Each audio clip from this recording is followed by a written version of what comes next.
United States of America, and to the republic for which it stands, one nation, under God, indivisible, with liberty and justice for all. Thank you. All right, first item on the agenda is the appointment of a firefighter paramedic. Chief Patterson.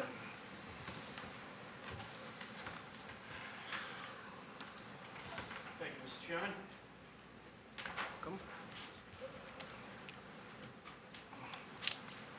First of all, let me say I'm very pleased to be sitting here in the live meeting tonight. I think we all agree with you on that. So, Mr. Chairman, tonight we are asking to fill one firefighter paramedic vacancy for the Burlington Fire Department. The candidate that we're going to be presenting tonight, his name is Michael Donahue. Michael comes to us from the Sudbury, Mass. Fire Department, where he has served as a firefighter paramedic for over 5 years. He's attended the Massachusetts Firefighting Academy. He's firefighter 1-2 certified, as well as hazmat operational certified. He currently works per diem at Lowell General Hospital, where he has served as a paramedic for over 3 years. He is a lead paramedic instructor at the New England EMS Institute, which is run through Elliott Hospital. He has earned his Bachelor of Science degree in Civil and Environmental Engineering from UMass Lowell. He has earned his Master of Public Administration with the concentration in Fire and EMS Management from Anna Maria College. This candidate is actually more qualified than I am. That's a joke. We were thinking the same thing, Mike. He comes highly recommended from both employment and personnel references. Like many of our firefighters, he's a multi-generational firefighter. His father, Michael Sr., is currently the Deputy Fire Chief for the town of Chelmsford, Mass. His great-grandfather was a firefighter in the city of Lowell.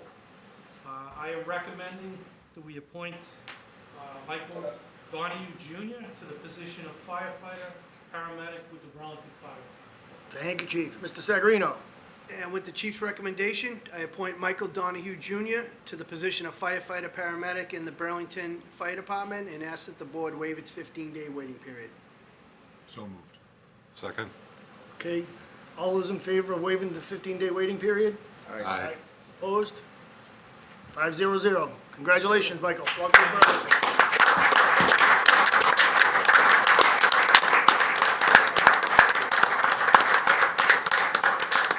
Handshakes and everything. I know. Hey, gosh. Congratulations, Mike. Thank you very much. Congratulations. Thank you. Congratulations, Michael. Good luck. Great group of guys down there. Thank you, Chief. Thank you. Mr. Chairman, if I may, before they leave. Absolutely. Thank you. Selectman Moran. Gentlemen, before you leave, I just want to say thank you again. This is our first meeting, as Chief said earlier, coming back to somewhat of a normal meetings from now on, so it's nice to see the police department here, even the ones behind the screen. I don't know who's back there, but fire department, yeah, same guys. Same guys, different uniforms. But no, it's just, it's nice to have you guys here in the room, show support for another firefighter coming in. So thank you. Thank you. We're all thrilled. Thank you. Thank you. Okay. Next item is appointment Special Police Officer, Deputy Chief Brown.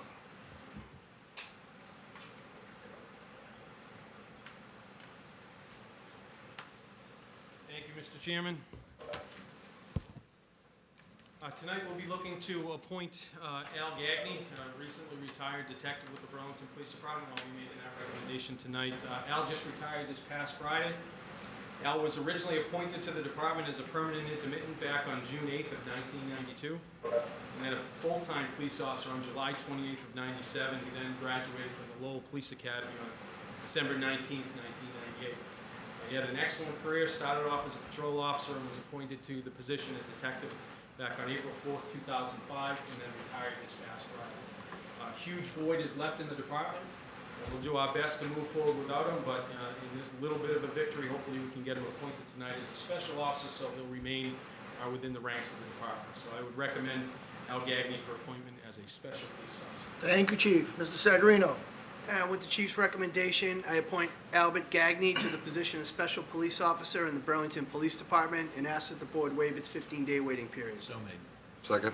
Okay, moved and seconded. All those in favor? Aye. Opposed? Abstained?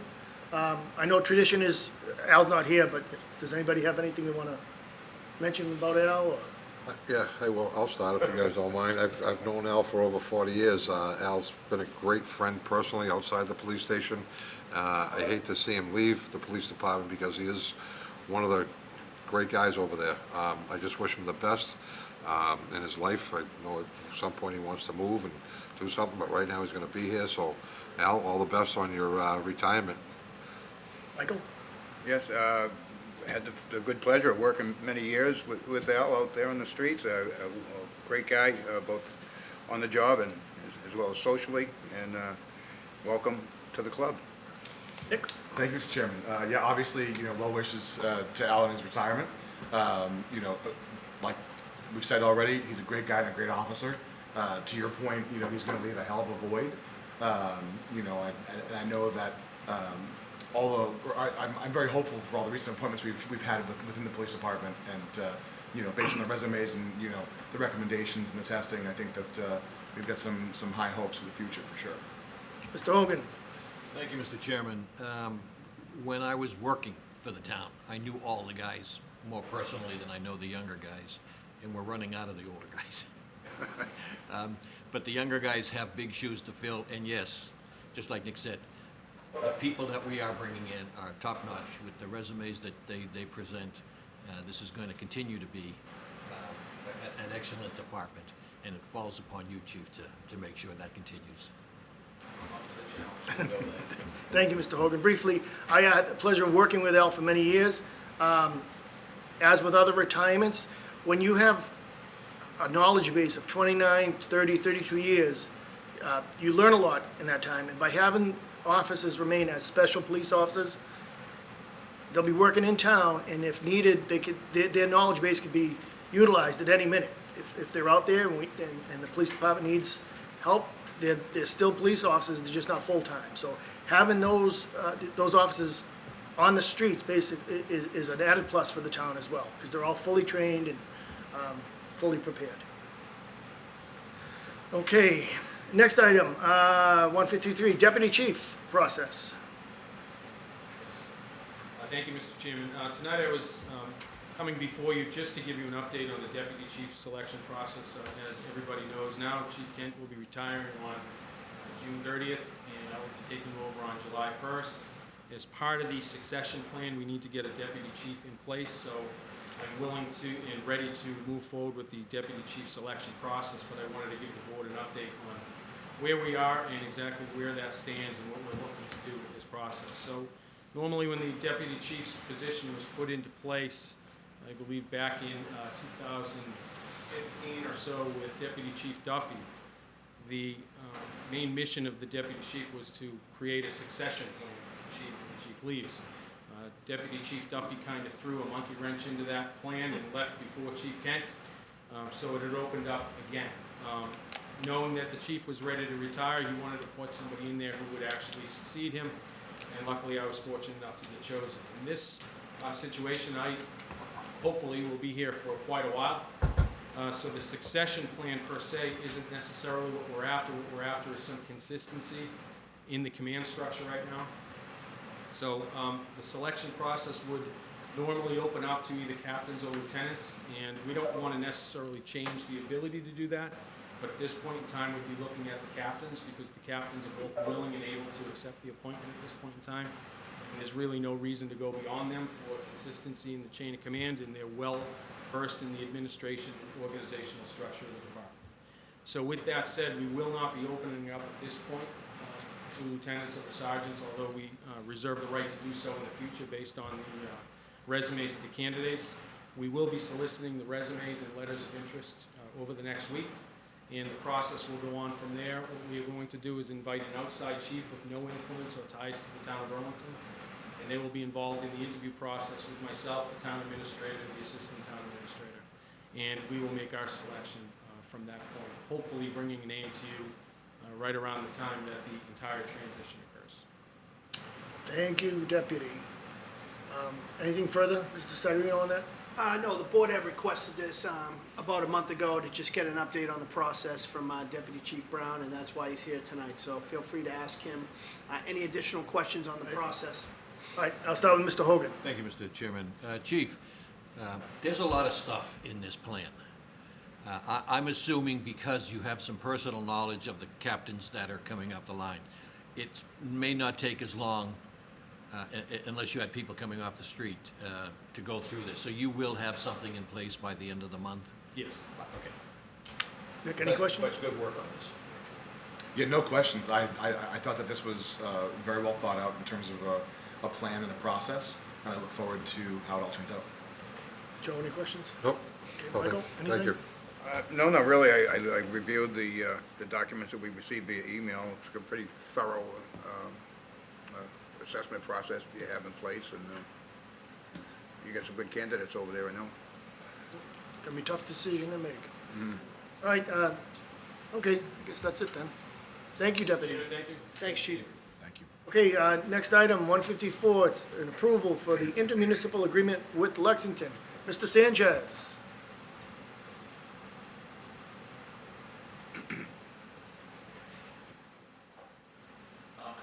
Hello, everybody. Good evening, Mr. Chairman. So I was trying to look for the date.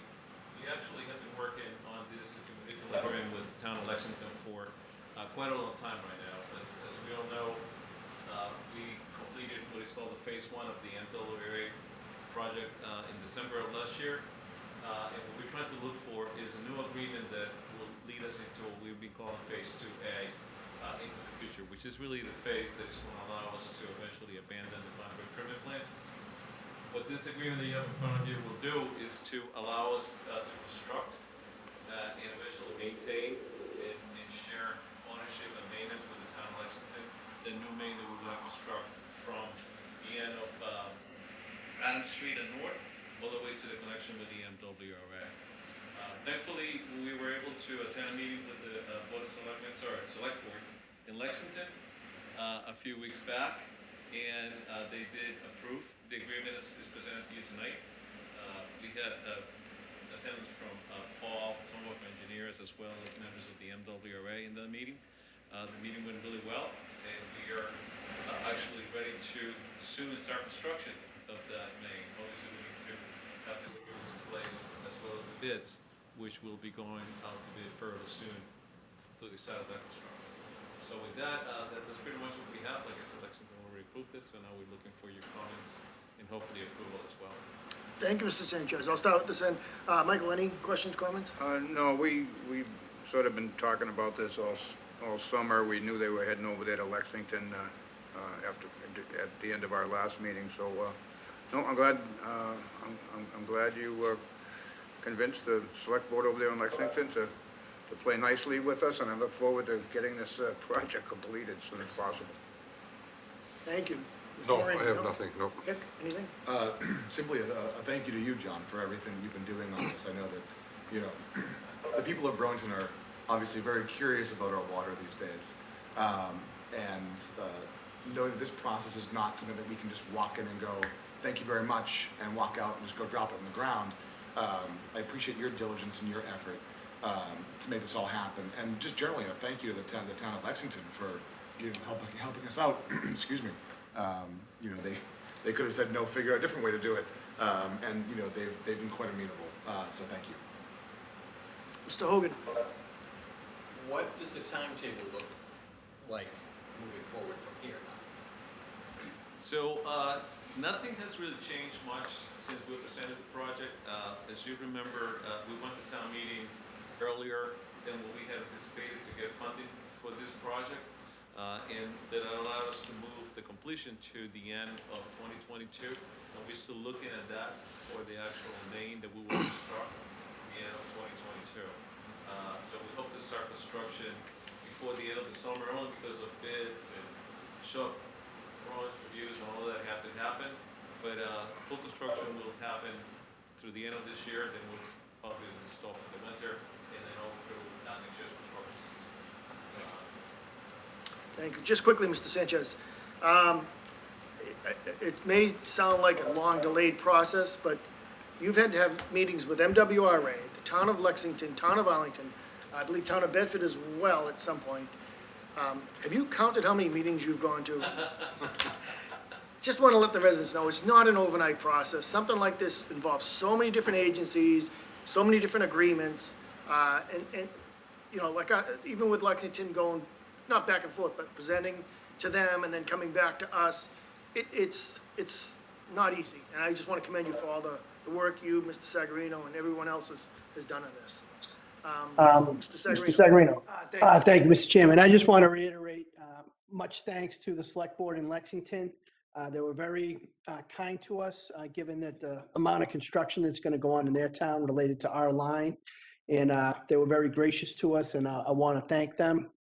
The board reviewed this agreement as a draft several meetings ago, and I just want to point out that there was a minor adjustment made just to work hours, which we, just to make sure we weren't going to work outside the town of Lexington standard work hours, and, we had no intention of doing that either. Anyway, so I just wanted to let you know, it's the same agreement that you reviewed a while ago with the minor revisions. Okay, so just for approval purposes, I'm going to ask Mr. Sanchez to give a brief water update. And I know we had a member of the public who had reached out and asked to speak about it as well, so I'm going to acknowledge her.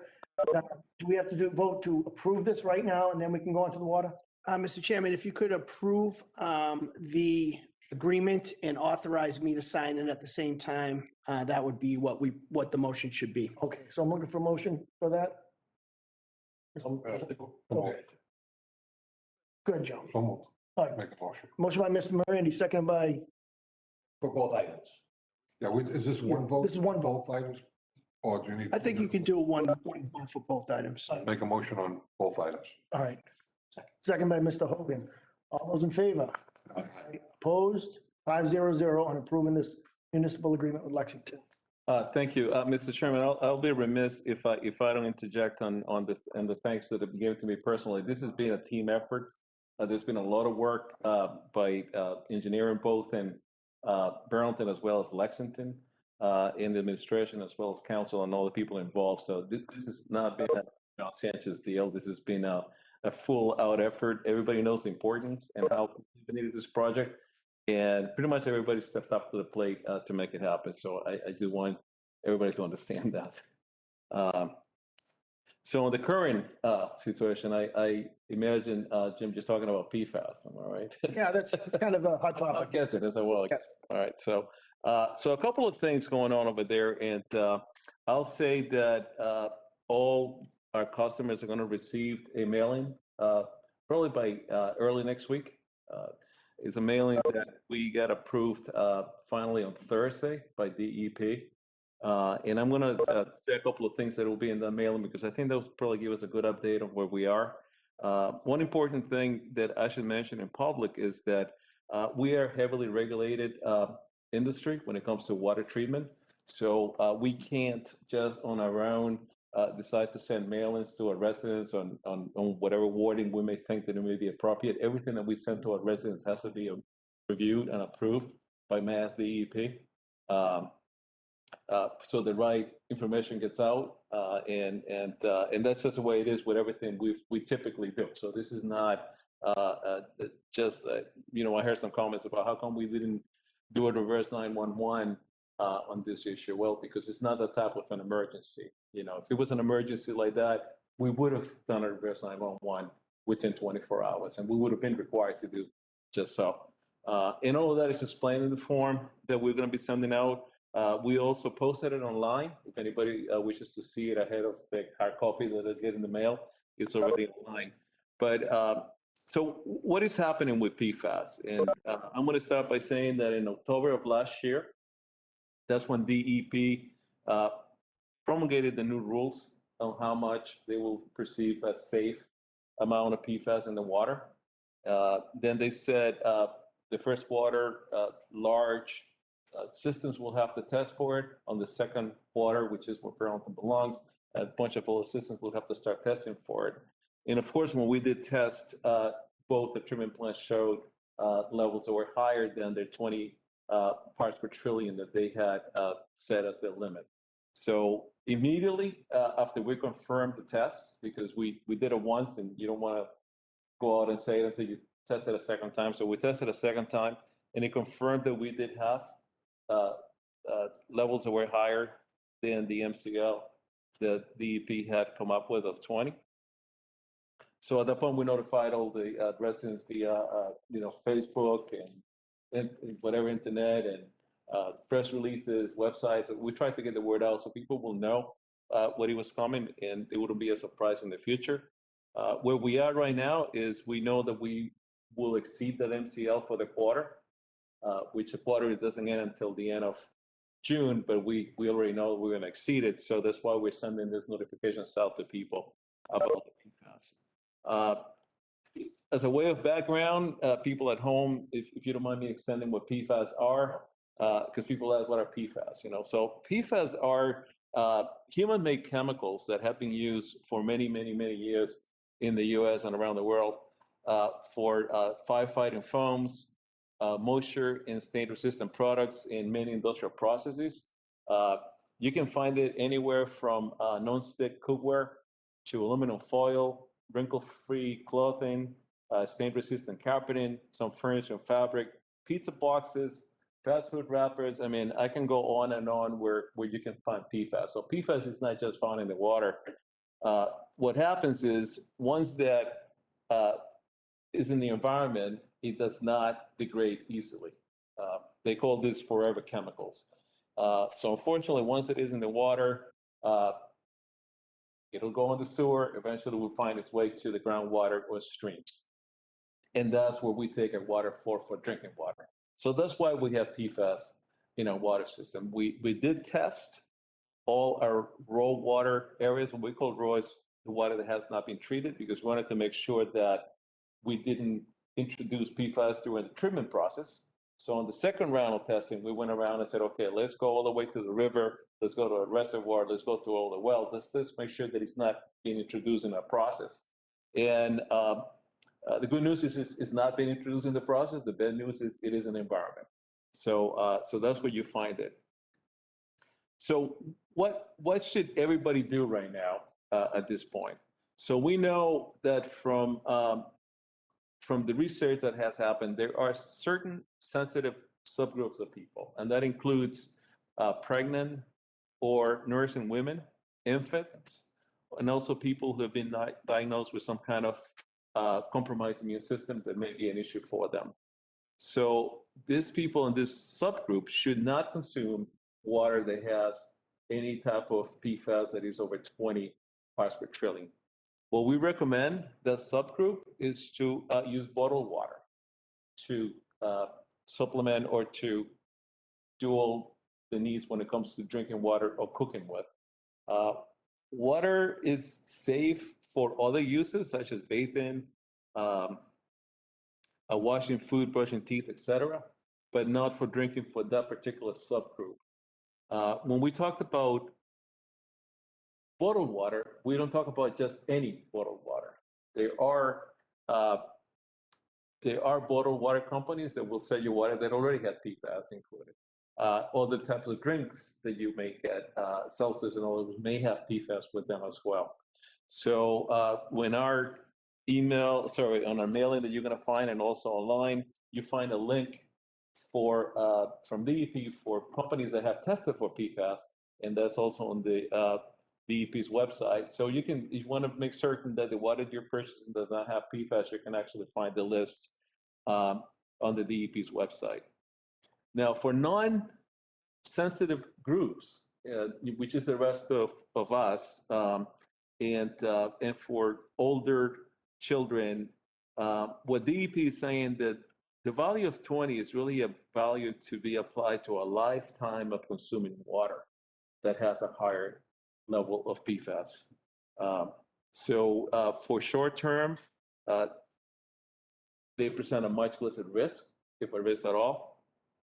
But they insist if somebody thinks that they should not drink this water, maybe the doctor is saying do not, then they can opt for the bottled water. And again, they can look at the DEP's website to see which water that is. They could also install a water treatment system for their, whether the point of use or at the home. Uh, on the website that they can find through, again, through our links, there's information on that. I personally am not recommending people to do that, only because of our plan, very aggressive plan to treat for PFAS. It's a large expense and may not give a return to somebody, but again, people are free to do what they need to do in their own homes. Another important tidbit is boiling water does not remove PFAS. I've been asked that question many, many times. What if I boil the water? Well, the PFAS will stay there. So that doesn't really work. As far as what we've been doing in the town, and that's actually probably the part that Mr. Tiggins was asking me particularly about. So we will continue to test for PFAS monthly, just to establish that we actually have it. Maybe it's not a fluke that we just found it the first couple of times that we did it. We will work with an engineering firm to get a solution to the Mill Pond treatment plant, which is the plant that we intend to keep into the future. We have some ideas as to what the treatment may be and how much it will cost and how soon we can have that in place. To expand a little bit on that, we believe that we can, assuming the funding is given to the town at a town meeting, which we hope to go in the fall, we feel confident that we can have a treatment in place by the end of next year. It'll probably consist of filters with GAC, granular activated carbon, which removes pretty much all this PFAS from the drinking water. As far as the Vine Brook, we know that our plan all along has been to abandon the Vine Brook, because in the past, when we talked about this in 2018, we never knew what was coming down the pike. There will be all the chemicals that we may find in the water. And guess what? We did find one right now. So with that plan, it's thankfully going along well. We also, as I spoke earlier, we think that by the end of next year, we'll have that pipe in place that will allow us to abandon the Vine Brook treatment facility. The MWA water does not have PFAS, is non-detect. Their source is the Quabbin Reservoir, and thankfully there's nothing around there that has contaminated their source. They have tested many times and they have found none. During this time and probably into the future, we will continue to have our emergency connection, the phase one connection with Lexington open. We opened that connection immediately as soon as we found that we had elevated PFAS in our water. We're drawing about 1 million gallons of water a day, and we'll continue to do that, like I said, probably well into the future. We're also limiting the amount of water that we produce out of the Vine Brook treatment plant, and just using our Mill Pond facility as the primary plant. As information becomes available in the future, we're going to share with our, again, the same way we do it, whether it's mail-in, social media, on the website. But what you're going to see is within the next month, we're going to have another round of mail-ins when it comes to be also to be in compliance with the DEP as far as what the short-term plan should be and the long-term plan should be. I sort of describe what those are, but we have to do it officially because, again, we're regulated, so we have to respond to them on what those plans will be to actually take care of this issue with the PFAS. And I'm going a little fast, but I just try to put it out there as much as I can. I appreciate it. Any members of the board have any questions? No? I know we had a resident that had requested to speak on this subject. Ms. Russo, are you out there? Just identify yourself for the board. And I'll have to get her unmuted, Mr. Chairman, first.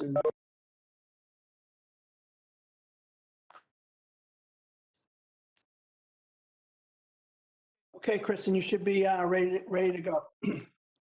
Hello, thank you. So I apologize, I didn't see it on the agenda for the last meeting, but I thank you, Betty, for sending me that so I could watch it ahead of time of this meeting. And I was very pleased this afternoon watching that, the questions that were asked and the seriousness that this was taken. And then I spoke with Mr. Sanchez, and again, I was very pleased and very appreciative of how much he's not just doing his job, but he truly cares about this and understands the importance of the PFAS having been on the Cape for many, many years, where they've dealt with this. It's where I have a lot of the background knowledge and have been watching it over the past couple of years. So in just a little background, in 2009, the limit was 200 to 400 PPT, and these limits aren't really enforceable, or weren't so much. And then in 2016, as more and more studies are coming out, it was lowered to 70 PPTs. Massachusetts has one of the strictest in the US right now, and it's at 20 PPTs. The European Union, which has been looking into this and doing a lot of the research in Denmark, theirs is at 2.2. And again, Massachusetts is at 20. And that's for 4 PFAS, where I believe looking at 6 total. So the comments were made at the last Selectmen's meeting about what do we do long-term, because these levels will keep going down. And knowing where the European Union is with their level and what they're mandating, I was very pleased to see that you're not just looking to fix it right now, right today at the 20, but you're looking long-term, because it will get lowered. Northeastern has been doing lots of research with regard to PFAS and COVID. They're seeing the higher, that you have the PFAB, the more serious, the lung is being affected with COVID. Denmark has been looking at the antibody concentration and how the immunotoxicity is affected by PFAS, to the point that your vaccine is 50% less effective the higher you have the PFAS in your system. The hard part with this is it's a forever chemical, as they said. People were mentioning how it's one drop can hit this level for 28 swimming pools. We only have 1.5 gallons of blood in us. And if we're drinking the water daily, it's staying in our system, and it has a half-life of 2 to 8 years. So as it's growing in our system, we're not able to lose these chemicals. And the more research that's being done, the more they are learning how it is affecting our body, especially people who are pregnant, elderly, and have different compromises. You take that along with what other chemicals are we exposed to, pesticides on lawns, if we're exposed to chemicals on food, different things. And I'm just very, very appreciative of Mr. Sanchez and the Board of Selectmen for understanding that and being stewards and really looking at setting up the system as quickly as possible that we can start removing them. Barnstable has had good success with the GAC system that Mr. Sanchez was talking about. So again, I'm just very thankful for that. And I do see as we go farther down and more research that this will be something we might have to lower moving forward. So a couple of thank yous and a little bit of what makes me scared of this. So thank you. Thank you, Kristen. Anything further? So we've already approved it and looks like it. All right. Thank you, Mr. Sanchez. Well, thank you very much. Thank you. Thank you, Mr. Sanchez. Okay, next item, the approval of a recreation field licensing agreement. Kevin, I'm gonna start with Mr. Sagarino first. I'm just here for questions. Okay. Thank you, Mr. Chairman, and I know Director Brendan Egan is in the virtual meeting as well. So Betty, if you could please unmute Brendan in case he needs to chime in. Okay, so as we all know, trustees have taken over the management of the Mary Cummings Park, and they had applied for a grant which required conservation easements over on the property. And through that process, we became aware that there was a question of ownership of the parcels that make up essentially Marvin Field. So through working collaboratively with rec department, rec commissioners, and town council, working with the city of Boston, and the trustees, I mean, all parties had an interest in maintaining these fields as fields going forward. So also, as the board is aware, The multi-purpose field on Blanchard Road is currently under a license agreement, City of Boston property, Mary Cummings property, that the town worked out a license agreement so that we could build that field and use that field. That agreement was expiring this past year as well. So in our discussions with town council, the rec commissioners, the recreation director, we felt it was best to try to wrap those two fields into a license agreement. That would allow the town to continue the use of those fields for at least the next 15 years. And to solve the problem that way, as opposed to trying to head to court with the city of Boston, who's been a great partner with us on the multi-purpose field. And nobody's certain of what may happen in court. So the town has some records that sort of suggest that the town took this property back in the 60s. It was never recorded at the Registry of Deeds. The city of Boston has some records that show that the city of Boston owns the property. And again, per town council's recommendation, the outcome in court would have been very questionable as to how they would have ruled on that. So what we did, we tried to come up with a collaborative solution as to how we could get what we want is to have the use of those fields going forward, avoid a long legal battle that we don't know what the outcome is and would likely result in us losing the ability to use the multi-use field. I mean, if I was the city of Boston and we were suing them, I'm pretty sure that I would say, oh, get off our field at this point now. So that's the agreement that we had worked out. Mr. Sullivan for the rec commissioners is here to answer any further questions or to give you his opinion on the process. And also Brendan Egan is in the WebEx meeting and available. Thank you, Mr. Sagarino. Mr. Egan, did you have anything you wanted to add to this? I think Town Administrator Sagarino stated it perfectly. We're just looking to continue the use of both locations of both playing fields as we have enjoyed for the last 10 plus years for Blanchard Road and Marvin Field for 50 years, 60 years almost. So. Thank you, Brendan. Anybody from staff have any questions? Nick? I think so. I'm sorry, I'm trying to form it in my brain as I'm. So by approving this, we're basically saying that Boston owns the land. We're not disputing it, I would say, is a better way of. All right, so we're not disputing, okay. Okay, I guess it's not a question. Joe? Michael? No, I agree with town council's summary here. I really have no appetite for litigating this. It seems like it's a relatively well thought out meeting in the minds. We don't have to worry about this.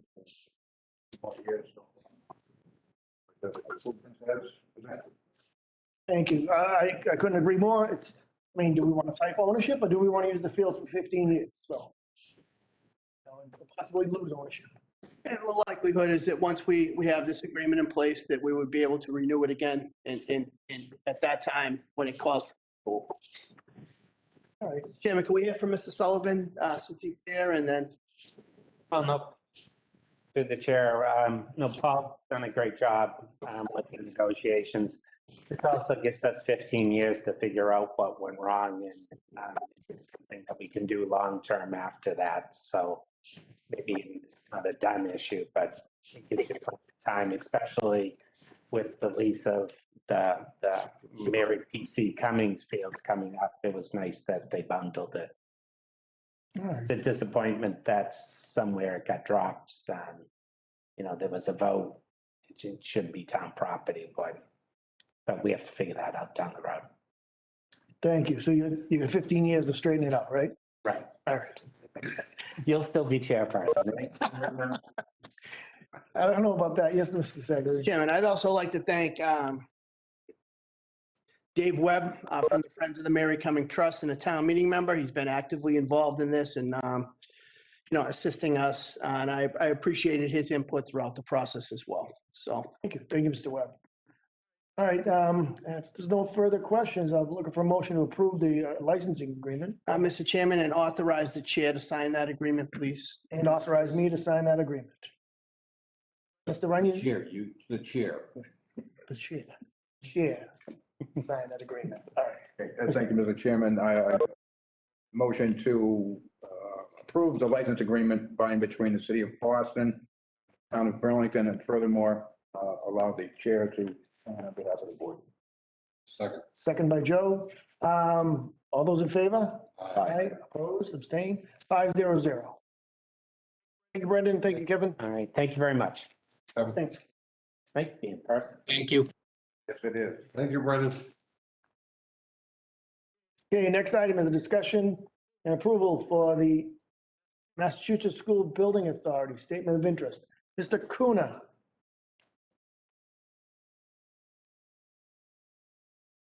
WebEx.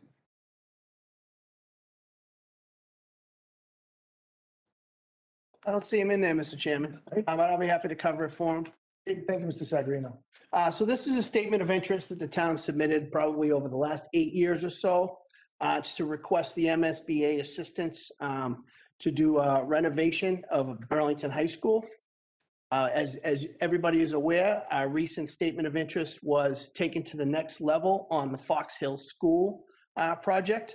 But this is another very important project. The high school is going to need some attention in the upcoming years. And quite frankly, it's a financial undertaking that would be difficult for the town to do without the state assistance from this program. So we dutifully fill out this form and submit it every year. And we're very hopeful that one of these years, either this year or in the future, that we'll receive approval from the MSBA to have their participation in this project. Thank you, Mr. Sagarino. Mr. Chairman, there's probably a motion in the package there. Do we have any discussion on this item? Mr. Hogan? No. Nick? No. Joe? Thank you. Mr. Runyon? Just a long time coming. I appreciate the school board's persistence in Yeah. in pursuing this. All right, so we do have a proposed motion, if anybody wants to make that.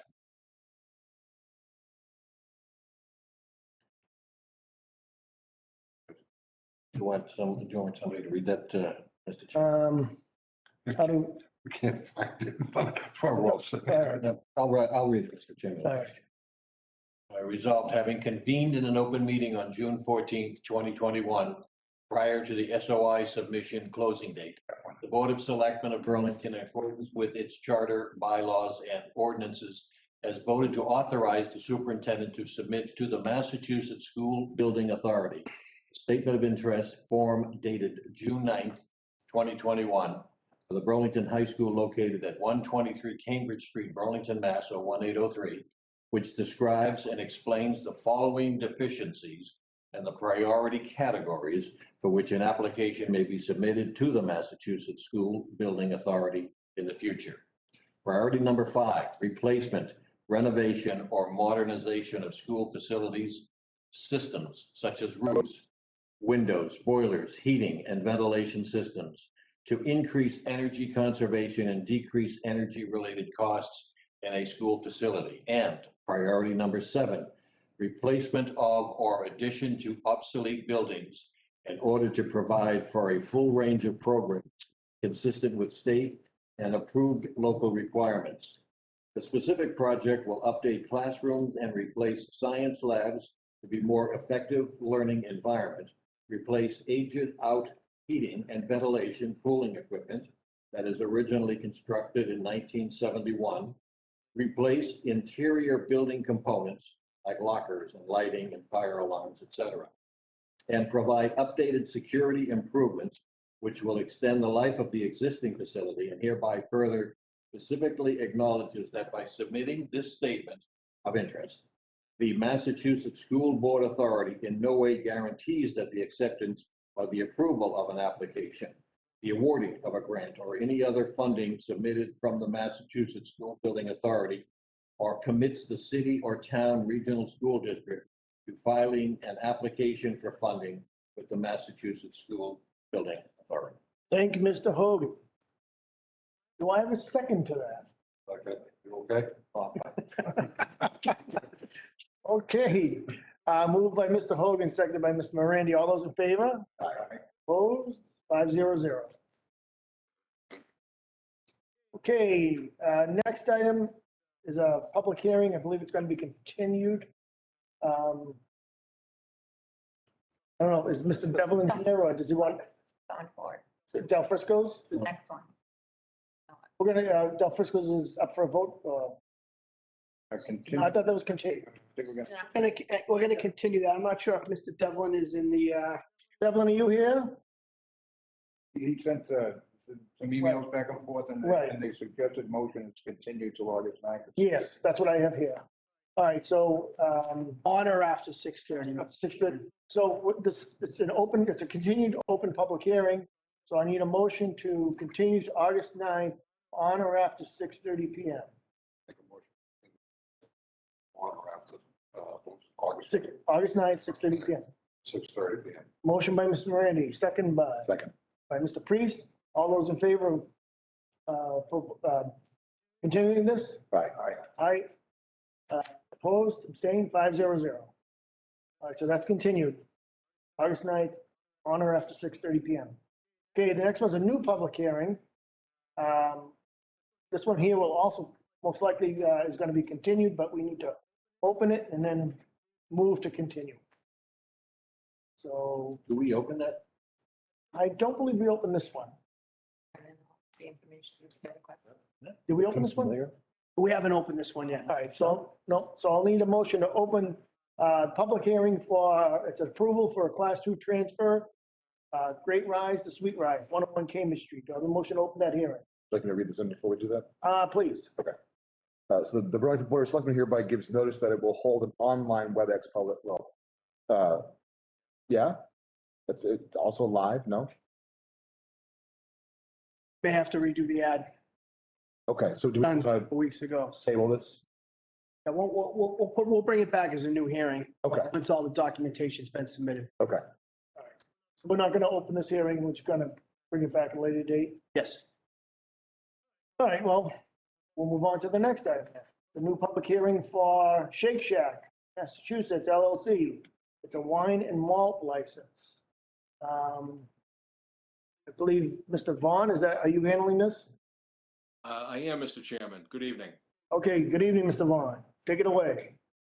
Nice to see you all here. Hold on, I have to open this first. I'm sorry, Mark. Do I have a motion to open this hearing, public hearing? Same problem stands, because it was published as an online WebEx. I guess I'm getting hung up on the semantics of it, and I apologize. Can we read it in as an online WebEx and still apply it to a live meeting? We're gonna have to get with town council on that. It can be read as is because we are online. Because we are online. Okay, that's, okay. Then I apologize again. Should we back up and do the first one? No, that documentation hasn't been submitted, so that doesn't have to move forward right now. Okay, great. Then I will read this in. I apologize for the confusion. So the Burlington Board of Selectmen hereby gives notice that it will hold an online WebEx public hearing on Monday, June 14th, 2021, at or after 6:30 PM to consider the application for a new on-premises wine and malt beverage license and common victualer's license for Shake Shack Massachusetts LLC, doing business as Shake Shack. The premises to be located at 75 Middlesex Turnpike, Burlington Mall in Burlington, Massachusetts, related to the operation of a new restaurant and to include food and beverage service operations with the alcohol license request as allowed per Massachusetts General Law, Chapters 138. The plans will be available on the town's website. Thank you, Mr. Now I need a motion to open the public hearing. Make a motion that we open the public hearing. Mr. Priest, second by Mr. Morandi. All those in favor of opening this hearing? Aye. Opposed, abstaining, 500. Okay, Mr. Vaughn, thank you for your patience. Take it away. You're muted. Hold on, Mark, you're muted. I'm sorry.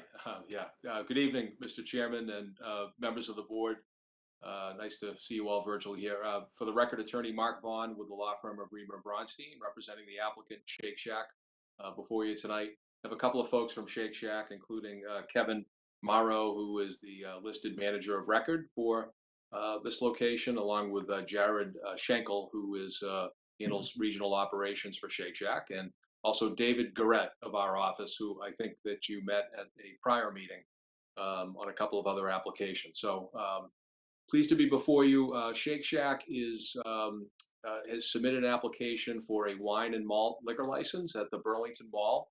I think if you've been down to the mall recently, you've probably seen the location where they're looking to locate, which we can show you in a moment here by virtue of a plan. Betty, I don't know if you're able to share the screen so that David could bring up a plan, but we do have a plan that might be helpful just to.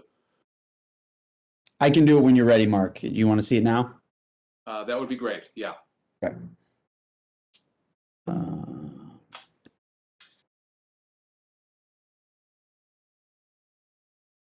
There you go. So you can see the blue area that's highlighted is the location that Shake Shack is located at the Burlington Mall. That's the side of the mall that faces Middlesex Turnpike. You see the lower left, the building in gray that's shaded is the former Tire Battery Auto building that obviously is being repopulated by retail and restaurant tenants as well. But Shake Shack would occupy that space, which is to the right of where Parm is locating, Parm being a restaurant that the board had approved recently for a full liquor license. And the Shake Shack location, again, faces the Middlesex Turnpike frontage, but the location also has access from that mall corridor, the interior mall corridor that would allow for patrons to be able to walk into Shake Shack from that corridor, as well as having the exterior access. So just a little bit about Shake Shack if you haven't been, but you're not familiar with them, but they are a very successful and popular restaurant that serves burgers, American fare, chicken sandwiches, hot dogs, fries, shakes, obviously, hence the name Shake Shack, and very popular in this area. And they've had locations that they've opened recently, including one at the Woburn Mall. That's probably the closest one to this. This gives you a feel and a flavor, no pun intended, I guess, for their menu. But they have a variety of offerings that are more casual in nature, but nonetheless they offer a full menu, and burgers are what they're known for. So at many of their locations, they do look to provide beer and wine as an option for patrons. That is something that they're doing at most of their Massachusetts locations, and they are familiar with what goes into the service of alcohol, and they understand the roles and the responsibilities that go along with that. It's not a significant component for them in terms of people aren't sitting there having a burger and drinking 3 beers. It's usually having a beer or a glass of wine if you're there with your wife or someone else and you're looking to enjoy your meal. But it's a nice compliment to be able to enjoy it. So Kevin is the listed manager of record. He's been with Shake Shack for a while, most recently as the manager of their Dedham facility, where they have a location at Legacy Place in Dedham. Has proper certification for service of alcohol, and everyone that's involved with the service of alcohol at the restaurant would obviously have the appropriate certification. So this particular restaurant would be 88 seats. I don't know if you want to pull up that floor plan, David. That might be helpful. But so again, to the left is the kind of main entrance, kind of heading out to the exterior. So that would be, Middlesex Turnpike would be to your far left, and then you'll see there's a mall entrance as well at the bottom there. So 88 seats, all interior seats. There's no outdoor seating that's proposed at this time. I do want to acknowledge and thank both Bob Hogan and Joe Morandi for taking the time to meet at the alcohol subcommittee level. This has been actually going on a while. They started this process pre-COVID. We actually got our planning board approval, I think, almost 2 years ago. But then everything obviously was, the pause button was hit during the pandemic. And but now they're looking to open, I believe, as early as August.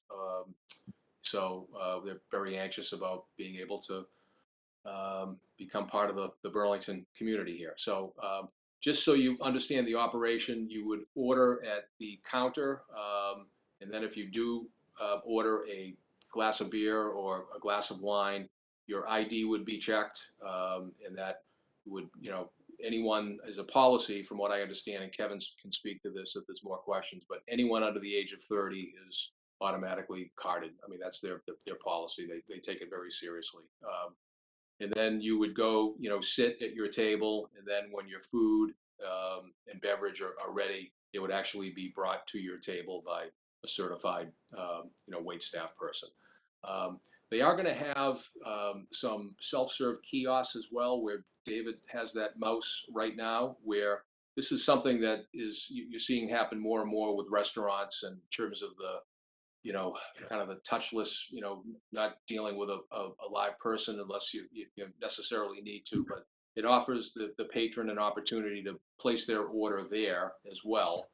And if that person is ordering beer or wine, then someone automatically comes over from the counter area to verify the identification, and they plug in a special code. So there's checks and balances at both the counter as well as the kiosk. So, and then again, the food and beverage would be, brought by staff to the table. So, but I know, Kevin, if you want to, speak just about, your experience, and I know you've been in the restaurant industry for a while, and, both with Shake Shack and prior to that as well. So, but I know he's familiarized himself with the Burlington alcohol rules and regulations, and understand that it's, it's a privilege, not a right, and they'll be, acting responsibly and accordingly. So, Kevin, do you want to maybe just speak? Yes, how's it going, everyone? I'm Kevin Morrow, the general manager for Shake Shack for Burlington. Worked with the company for over a year. Been in the service industry for over 15 years, so I have extensive knowledge in alcohol and serving of alcohol. We know the Burlington guidelines. Everybody that's going to be handling alcohol will have their tips certification on file with the Burlington Police Department. And every manager will be certified as well. Is that it, Kevin? Yep, that's all. That's all I got. Unless you guys have questions for me. I'm gonna start with Mr. Hogan because him and Mr. Morandi, because they were the alcohol subcommittee. Mr. Hogan? Thank you, Mr. Chairman. Good evening, Kevin. I want to thank everybody involved, including Mark, on the discussions over the last couple of years to get this to where we are. I just have one question that I forgot to ask. I'm assuming I forgot to ask it the last time we spoke. The kiosk, when someone goes up there and plugs in that they want to have a glass of wine or beer, is there some mechanism that there is a maximum on how many drinks they can order from that kiosk?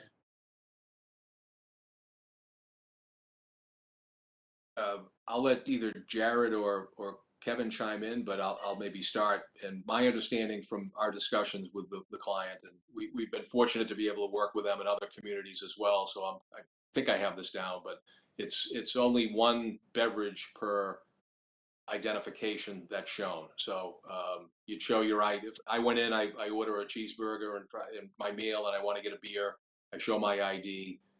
As I understand it, you're only able to get that one alcoholic beverage for that identification. Is that correct, Kevin or Jared?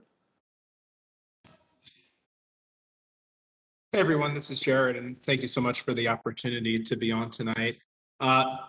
Mark's correct in that our policy would be to only serve one drink per person. There's no actual function on the kiosk that disallows that, but our goal is to have a person in the front of house or in that area 100% of the time assisting guests at the kiosk. So any behavior out of that where a guest is ordering 3 beers and a French fry, would be something that we would be able to identify and immediately correct. Getting a manager involved and just not allowing that. So there's no electronic way that it's going to, not let that happen, but that would be something that would be behavior that's noticeable by our entire team who's trained and they'd immediately alert a manager. So. All right, thank you. Okay, is that it, Buzz?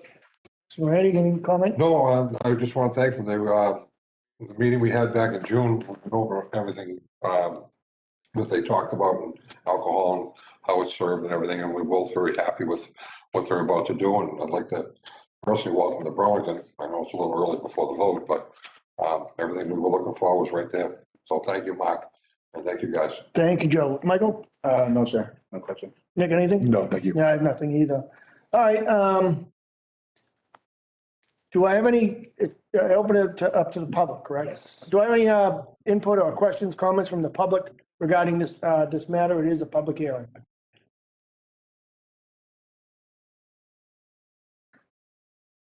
There are no hands raised in the virtual meeting, Mr. Chairman. All right, seeing no requests from the public, I'll be looking for a motion to close the public hearing. Roll call, Mr. Chairman.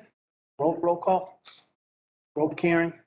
Okay, the roll. They're virtual. If we could just do Okay, so roll call. a roll call to close the public hearing. The motion was made by Mr. Hogan. Do I have a second? Second by Joe. All right, Mr. Hogan, Yes. Priest, Yes. Mr. Randy, Yes. Mr. Runyon. Yes. And the chair's a yes, 500 to close the public hearing. Okay. Now, with that being said, I'll be looking for motion to approve or deny wine and malt license for Shake Shack Massachusetts LLC.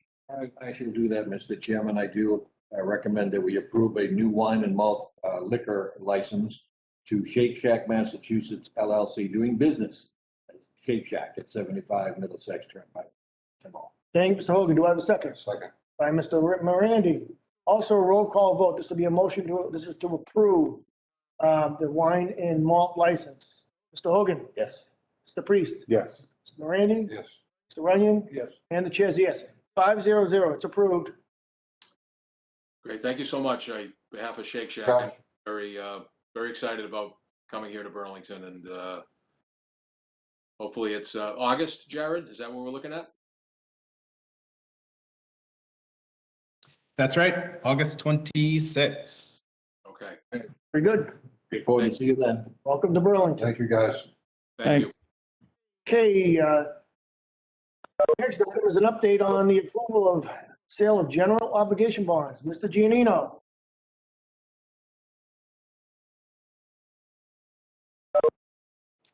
Thank you, Mr. Chairman, members of the board.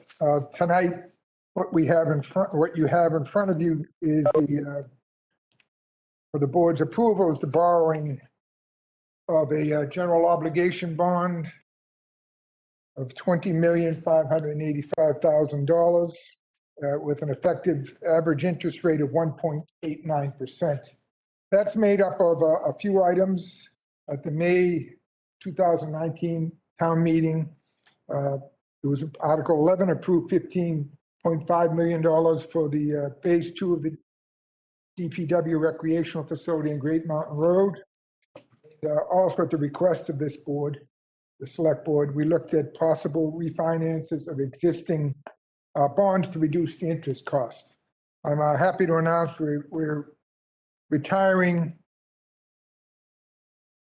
approximately $5.7 million. It was at 4 to 4.6%, and reducing it to about 1.89%. That's a savings of about $1.5 million over the life of those bonds.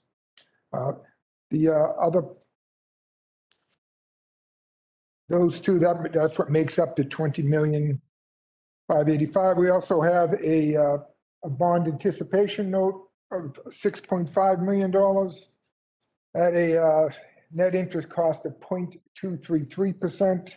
That's made up of two articles that were passed in the July at the town meeting for the June town meeting for 2020.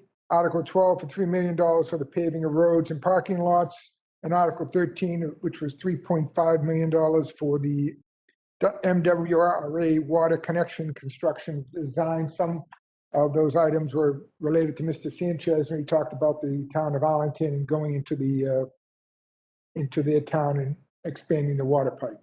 So we actually got 6 bids from different organizations. And as I say, the acceptable Fidelity Capital Markets was awarded the bid for the $20,585,000. And Jeffries, a group was given the certificate of award for the $6.5 million. Thank you, Mr. Giannino. Start with this side of the board. Michael, any questions? No question. I love the idea of refinancing. We've done that in the past. We've taken advantage of the lower rates. Thank you, Mr. Giannino, for researching that. Well done. Quite welcome. It was a good team effort.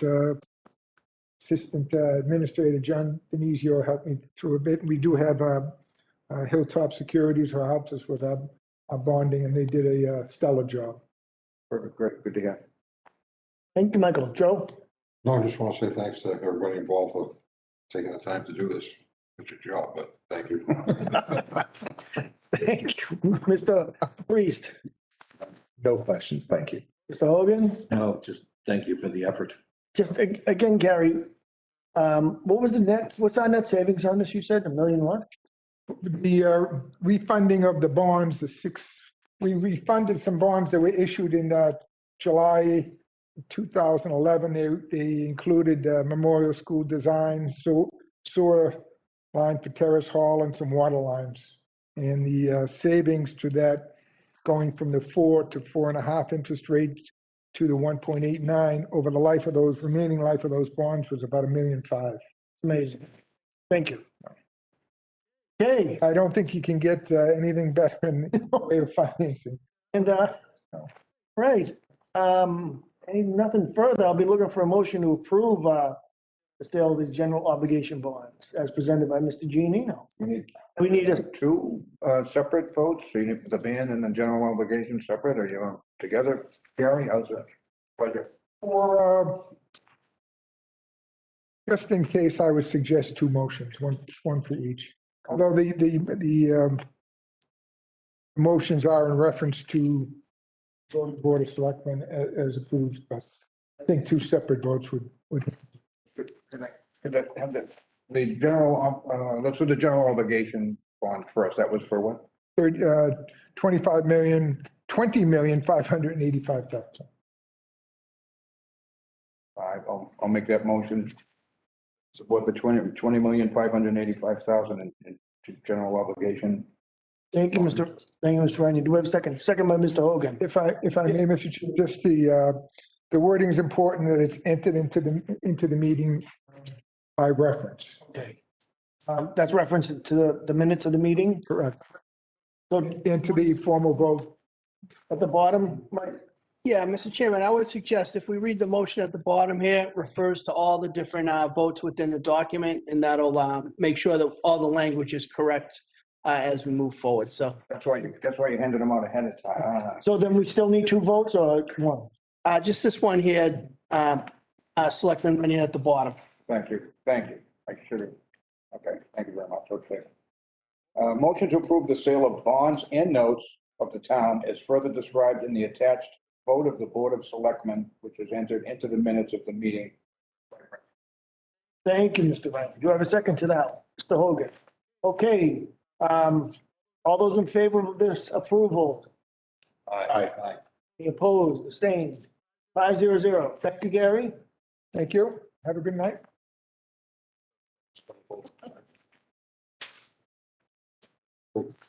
Okay. Next item on the agenda, 161 is approval of soil sampling at the landlocked forest. Mr. Keely, are you with us? I am. All right, John, you're on. Well, actually, I would defer to the professor from Boston University whose project it is, and I see she is here. Okay, could you state your name and for the board, for the meeting? Hi, can you hear me okay? Yes, we can. Wonderful. Hi, everybody. My name is Jenny Bhatnagar, and I'm an assistant professor at Boston University. So I can tell you a little bit about what we're interested in doing at the landlocked forest. We're studying pine trees across New England and how they encroach into native hardwood stands of maple and oak. And the reason that we're interested in this is because pines have a complicated history in New England. You know, settlers contracted and expanded white pine a lot. And what the foresters around Massachusetts have noticed is that small pine trees are basically marching in the last 20 years into native hardwood forests. And what happens when pines do that is they carry a fungus with them on their roots that can change the nutrient cycling and in the soil. It can change the plant growth in the forest and the amount of CO2 that's released to the atmosphere. And so this is unusual, and we're starting a new project to try to understand what it means for the native forests in Massachusetts. We think actually that these fungi on pine roots might be connecting to the roots of the hardwood trees and taking, basically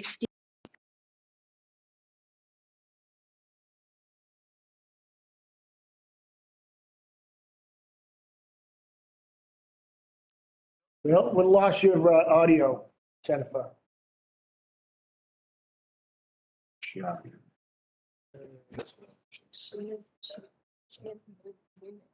We lost you. Lost about the last minute. Okay, can you hear me now? Yes, we can. How about do we do Okay. a quick edition of this? Back to the fungi. Yeah, were they attached to the roots? We got that part. Okay.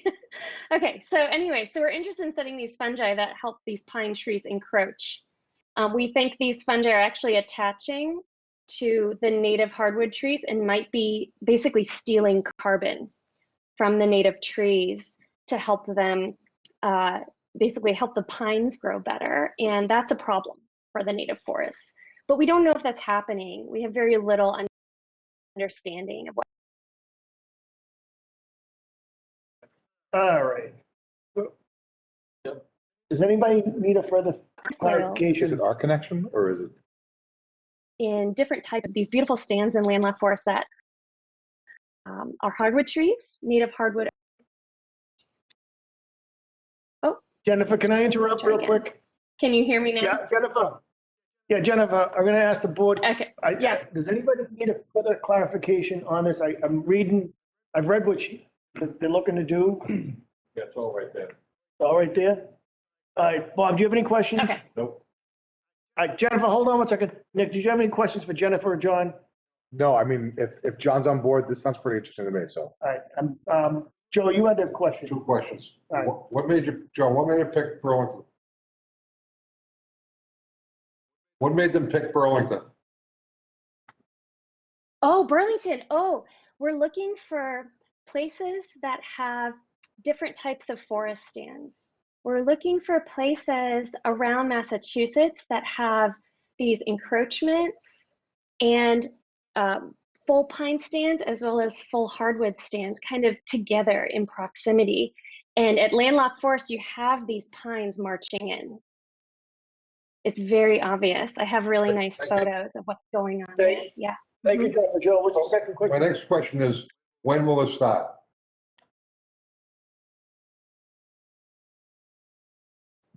I'm sorry, what was the question? When will this program start?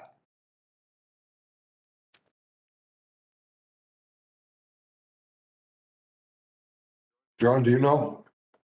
I believe they're doing it this summer. Yes, it says summer 2020. Summer's a long time. July and August. July, once in July, Once in August, yeah. I think this question is for John. I'm sorry, there's another one. John, is this going to affect any of the bicycle or walkers up there at all? No, I'm sure they'll be taking samples well off trails. Okay. Yeah, they want, I mean, they'll want forest litter, not places that are packed down by trails. Okay, last question and I'm done. Any cost to the town of Burlington? No. I know it's in there, but I'd like to hear the verbal. So, All right. thank you. I'm Thank you, done. Joe. Thank you. Michael, any questions? Thank you, Jennifer. All right, I have nothing either. All right, that being said, we're looking for a motion to approve the soil sampling at the landlocked forest. I'll make a motion to approve soil sampling in the landlocked forest by Boston University Research Inquiry. Second. Okay, motion by Joe, seconded by Nick. All those in favor? Aye. Opposed, abstained, 500. Thank you. Thank you. Thank you. Next item, 162, is about the town of Burlington cybersecurity policy. David and Steve? Yes. Okay. Mr. Chairman, Yes. just one quick. I've read through this. There's nothing in here that someone's going to glean any information to get into our system, right? We're not doing any of that technical stuff that's going to open any doors. So most of this is industry best practice, and anything that we would want to say, we would ask for an executive session. We don't need an executive session for this introduction. I just wanted people out there to hear you say that. No, yes, that's fine. Thanks. Before we can, this, I think this is gonna be more of an update because this is, we have to, the collective bargaining agreements in town haven't been consulted on this, so you may be just updating us, and this may have to come back for approval at a later date, if I'm not mistaken. But anyway, because we have to make sure the union, basically the unions are on board as well. That we understand. I think as we go through the project, I think there are some things that we could probably get started, or at least look to get started with the guidance of the town administrator to at least get that process going. But of course, we do understand when we crafted this that we did get feedback from some of the town bodies, but the unions have not been reached. Okay.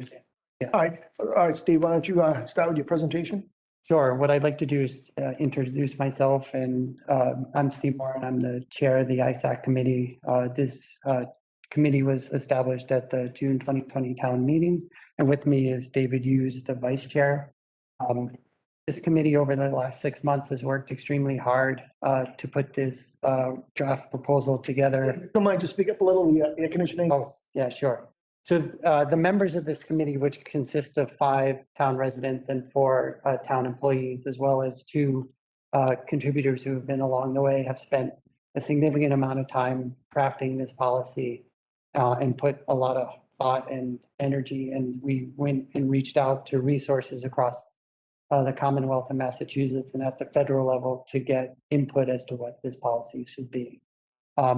I'm going to actually turn it over to David Hughes for the actual presentation of the draft policy. Everyone, like I said, has put a ton of work into this, and we're eager to see the town start adopting it. Thank you, Steve. Joe, are you or Jose running the slides? I can give you this clicker. if you Oh, want, wonderful. if Sure. you'd rather. Sure, that's good. So we want to go back. Steve, do you want to do it? Sure. We go back to the beginning. Thank you. One more. This one. One more. Back to the beginning. There we go. Right. So good evening. On behalf of Burlington's Information Systems Security Advisory Council, known as ISAC, Steve and I are here tonight to update you on a policy and recommended specific actions which are intended to protect the town of Burlington in the event of a cybersecurity attack. For background, in the view of most experts, the operative question is not, will my organization be attacked, but when will my organization be attacked? Ransomware is the latest scourge, and its name is very descriptive. Attackers encrypt the victim's systems, disable their operations, rendering them inoperable, and demand a sizable ransom in return for providing the decryption key. They may also exfiltrate or steal sensitive information and threaten to publish it as a way of gaining added leverage. As noted in a recent Harvard Business Review article, ransom attacks are increasing in their frequency. Payouts increased over 300% in 2020, and municipalities are prime targets, generally because they're unprepared or inadequately protected.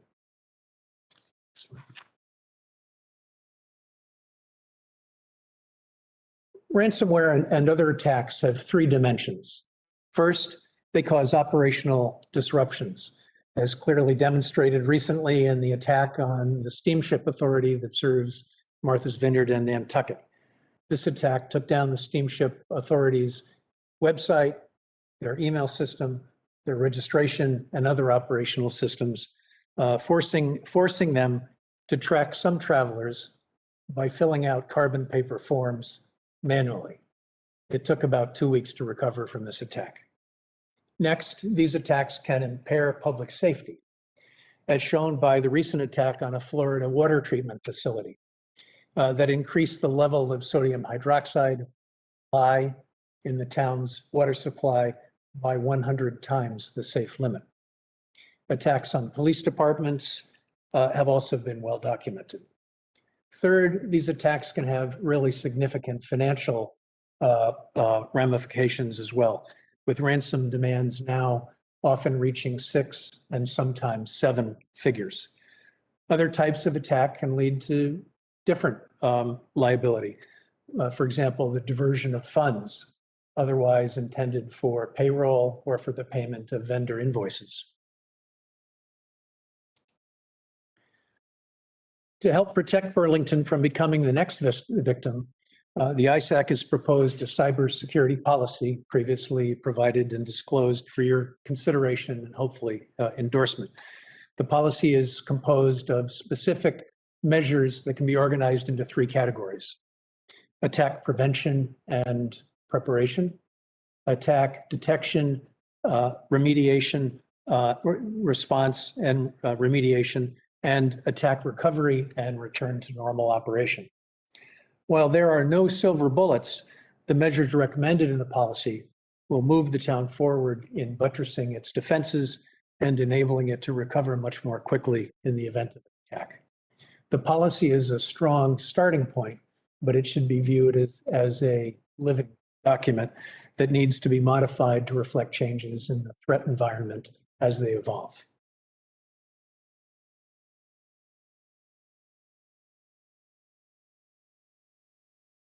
The key, and it is urgent, is to move ahead quickly with policy implementation efforts. Specifically, the policy calls on the Select Board to convene a cybersecurity task group to be chaired by the town administrator and composed of each department head and his or her designee to lead the department's cyber efforts. The task group would get to work immediately on the specific implementation steps included in Exhibit 1 of the proposed cybersecurity policy. ISAC members will be happy to assist the town administrator in the preparation for the initial meeting and in the conduct of subsequent meetings if requested to do so. We're happy to help in any advisory capacity that we can. Next. Implementation efforts can be divided into the same 3 categories described earlier. Work in the prevention and preparation phase is crucial in that it includes essential advanced planning for the steps to be taken in the event of an attack, specifically the creation of an incident prevention and response plan, an prevention and readiness plan, an incident response plan, and a service continuity disaster recovery plan.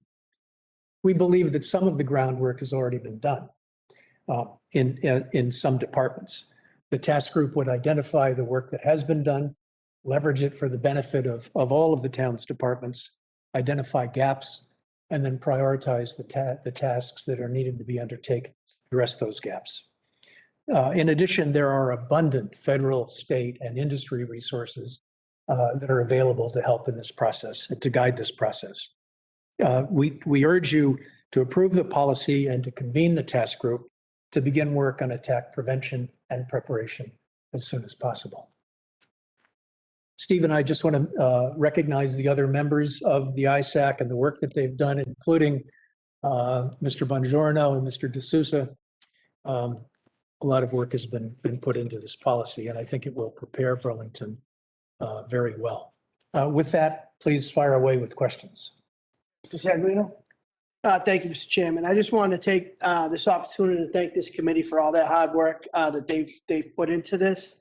It's going to be a challenge for us. You can see as you look through the policy, it's quite an extensive policy. It is extremely important. Cities and towns in Massachusetts are having these kind of attacks, even up until fairly recently, and it could be very costly and dangerous for us.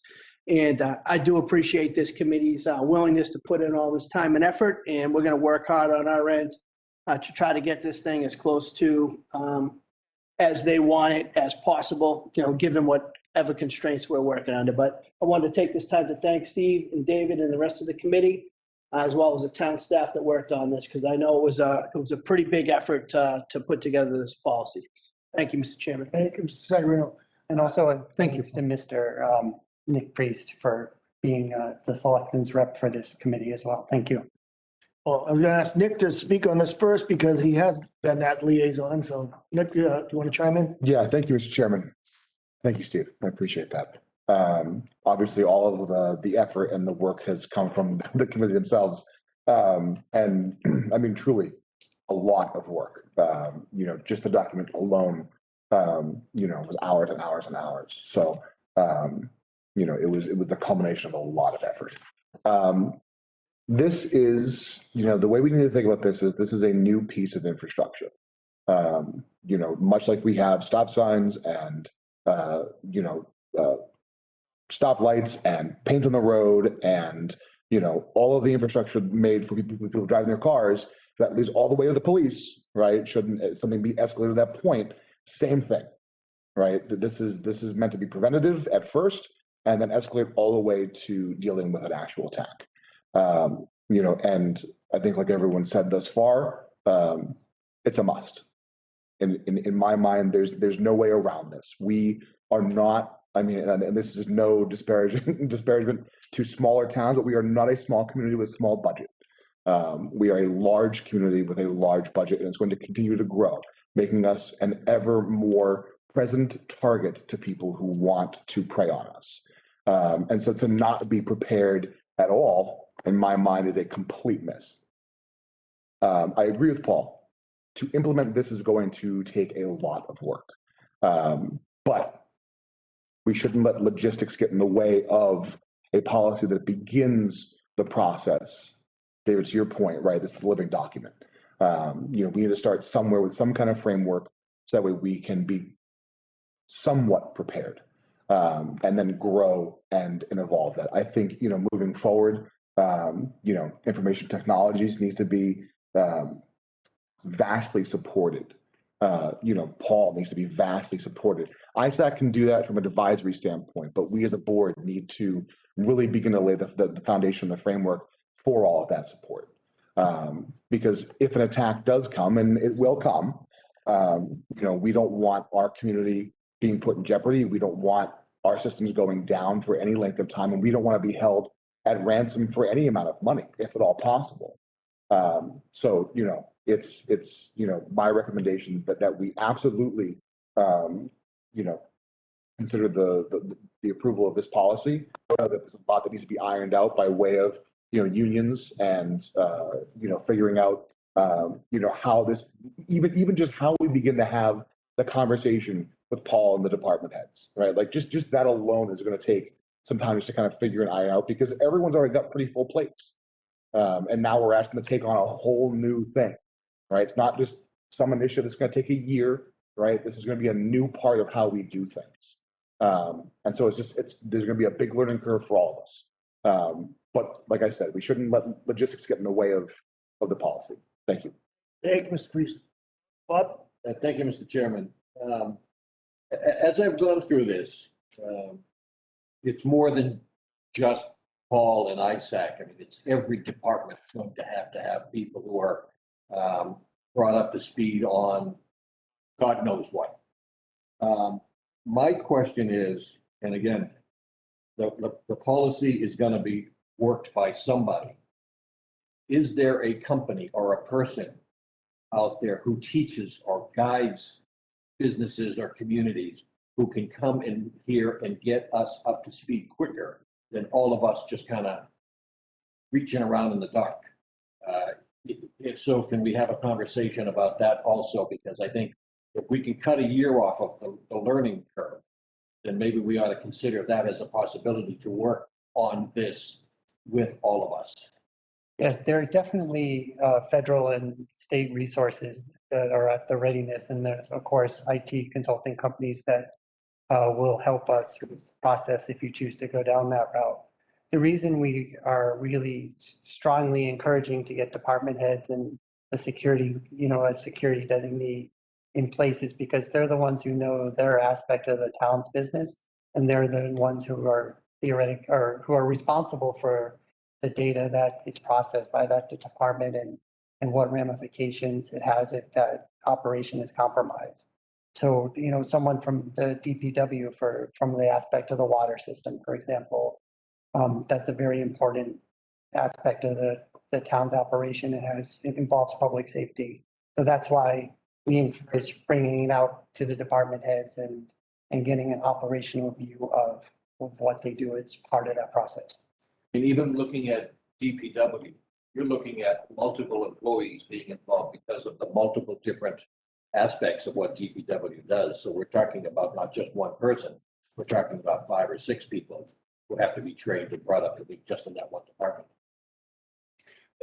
I might add to what Steve had to say. There are some state level and perhaps federal level free advisory services that are available, which would be helpful. But also pending approval of the policy and the changes that might be necessarily made to the policy. The policy includes a roadmap, very specific tasks in Exhibit 1, for example, that could guide work, very useful work, even in advance of approval of the policy.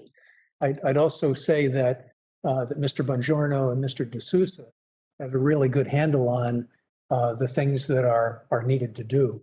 And I can't speak for the availability of their time, but they certainly have the insight and the skill to advise departments on. I think it'll be part of the job of the task force administrator to focus on key roles and responsibilities such that the task group doesn't get to be too large. And there may be ways to do that by focusing on the most critical departments first and the most critical individuals first. Creating a template in a sense that can eventually be pushed out to everybody else. There could be other ways to do this too. Well, so just to your point, Jim, I think we can approve the concept of moving forward, but I think the unions and the employees have to get on board also because, I mean, one of the good things about Burlington and this board and previous boards and future boards and all the employees is that we don't have an overabundance of employees just hanging around to do new things. Everybody's pretty much taken up doing their job. And this doesn't sound like something that they can do 5 minutes before they end the day. I mean, it's going to be a lot of work for all the employees. So I think there's a lot more to this than just saying we approve it. And Paul, a lot of it's going to fall on you to get it started. So I'm in favor of this. But I think there's more to it that we need to work on. And if there's somebody out there that we can bring in to take some of the pressure off you by telling us how to do this stuff, I think we should consider that as a strong option. I appreciate that. And again, I think my job will be as an organizer and try to bring departments to the table so that these folks can work with them on an individual basis. And again, it involves the employees so much because, any person that clicks on a malicious email could be the entranceway into the town to cause one of these problems to happen for us. So that's why it's so important to get the buy-in from our employees as part of this as well. We can have the best defense software and we could have the best IT department, but if somebody clicks on a bad email, it could all be for naught. So that's the part we need to work on. All set? Thank you, Mr. Secretary.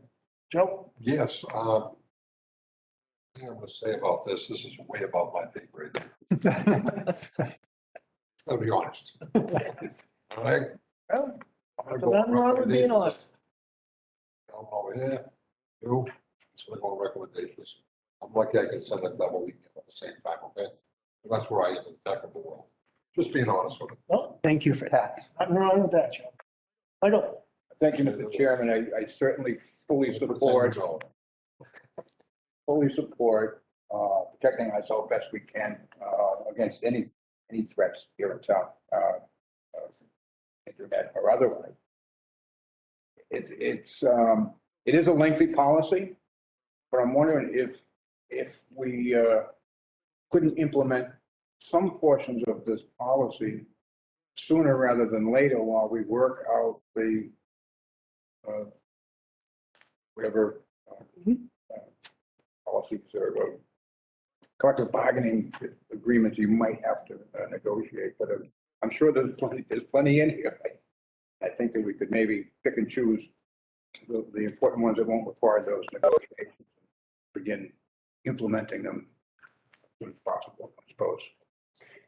If I could respond to that with an example, one of the tasks outlined in Exhibit 1 has to do with the identification of all the data that's collected by various town departments, and then ensuring that there are proper backups of that data, that those backups are secured from the operational systems. One of the problems with the Steamship Authority was that the backups weren't properly segmented from the operational systems.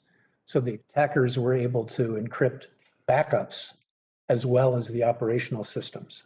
So yes, I mean, that's a concrete example of something that could be, of work that could be initiated,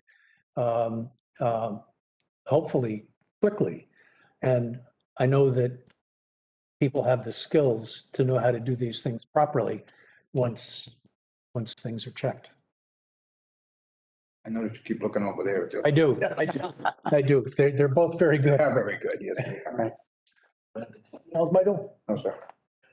Thank you. I actually, to follow up on what Mike was saying, I don't know if this can be broken out into phases or stages or those that we can implement without impacting the CBAs and those that will impact the CBAs. I'm not sure if we can do something like that. I would like to see, like Mike said, do it in stages. Because we know we can't wave a magic wand and make this all go away overnight. It's going to take time, but if we can take those steps that won't impact the CBAs, collective bargaining agreements, get them going. I don't know, can this policy be broken into that type of document? Yeah, Mr. Chairman, I think based upon what I'm hearing from the board members, we'll get started right away with what we can now. And again, work on the other aspects of it at the same time. So we can start checking some boxes, as per David's example. So proving the policy tonight, is that okay, or do you think we should? I think you'd be fine to approve it with the understanding that we may need to come back and modify it a little bit at a future meeting. All right, that answers my question. All right, I'm all set with it then. That being said, anything further from the board? Nah, nothing further. I'll be looking for a motion to approve Town of Burlington cybersecurity policy as presented. So moved. Is there a second? Second. Okay, moved by Nick, second by Mike. All those in favor? Aye. Aye. Opposed? Abstained? 500. Gentlemen, thank you. This is a ton of work. Thank you very much for your support, and we look forward to continuous engagement with the town and its implementation of the policy. Thank you. Thank you. Thank you. Okay, item 163 is approval of the common for any day, August 15th. Charlie, are you with us? Oh, we just got to unmute her, Mr. Chairman. There you go. Hold on, Vishali, we have to unmute you. She's good. You're good to go, Vishali. All right. Thank you, Mr. Chairman and board. Thanks for the opportunity. Vishali Gade, representing India Association of Greater Boston, a non-profit, non-political, and non-religious organization serving Indian American communities in the New England region. I'm here to seek your approval to celebrate, to commemorate India's Independence Day on 15th August at Burlington Common, and to celebrate Indian Americans' rich culture and traditions here. To commemorate this momentous day in a COVID-safe way, we want to bring this celebration to as many towns and cities in New England as possible. This has helped us. I mean, during the COVID, this is what we started, but we have found that citizens and our members have really enjoyed it because this has helped us to decentralize the celebration and has allowed people to take the pride in the fact that their towns and cities are recognizing and celebrating this historic event. We understand that Burlington doesn't have a flag policy yet, so we can celebrate in on a smaller scale and in a couple different ways. Either by holding the flag by hand. This is something that we did last year. We will also be playing US and Indian national anthem. We can have some notable attendees from the town to do the speeches and some live singing by people from the town. In few other towns where they didn't have the flagpole, we provided the temporary flagpoles, which could be, they go up to like 15 to 20 feet high, but they are temporary. You can take those down. And we provided those, and that's how we raised the flag. And after the celebration was done, we brought that pole down, and that's how we celebrated. So again, seeking, in the light of very many unfortunate things that happen in the country in terms of hate crimes, feel very fortunate to be living in this town, which is accommodating and accepting and allowing the citizen to assimilate and at the same time disseminate and embrace the cultural differences that we have and celebrate each other. Thank you, Vishali. I'll start with Mr. Runyon. Any comments or questions on this? No questions, Mr. Chairman. Joe? Questions, Mr. Chairman. Nick? So we will be doing a temporary flagpole. That was the, am I hearing that correctly? No, she said in other towns. Another town. Okay, sorry. They do have access to one, but in other towns. Understood. Then no further questions. What? Oh, I'm good. Charlie, I have no questions on the August 15th, but I'm going to go just slightly off topic and ask any plans for the Diwali celebration? I will let Sheetal Bhamar come across with that. I know they are trying to bring the plan forward, but I will let her come up with that one. She will be the one who will be bringing that forward. Thank you. Okay, now that I've gotten back on track, I'll be looking for a motion to approve the use of the common for India Day, August 15th. Mr. Timmy, Yes. before we actually do that, can we get a summary again of the times, rain date, cleanup, things like that? Certainly, I can go over that. The time we are requesting is from 9 to 10 a.m. in the morning, 15th of August. If weather forecast, comes out to be rainy that day, we will like to prepone that event just to keep it on the weekend, and we will try to do it on the 14th of August, which is a Saturday. Again, the same time, 9 to 10 a.m. In terms of cleanup, we are not having any food. If anything, we'll just have water bottles, and the volunteers, we will have volunteers on hand to do the setup and the cleanup after the event. Thank you. Thank you. All right, thank you. Just for clarification, the application said no rain date. I don't know if you want to just. Oh, okay. I will update that. I will update that. You can add that in to the motion, I imagine. Okay, I'll be looking for a motion to approve August 15th with a rain date of August 14th, correct? Charlie, 14th? Correct. I'll make that motion, Mr. Chairman. Approve the use of the common for India Day, August 15th with the rain date of August 14th. Thank you, Mr. Hogan. Do I have a second? Second by Mr. Morandi. All those in favor? Aye. Opposed, abstained, 500. All set, Charlie. Thank you so much. Okay, item 164 is the discussion regarding a stop sign request, Wheatland, Stanwood, and Ridgewood. Sir, just step here and identify yourself for the record.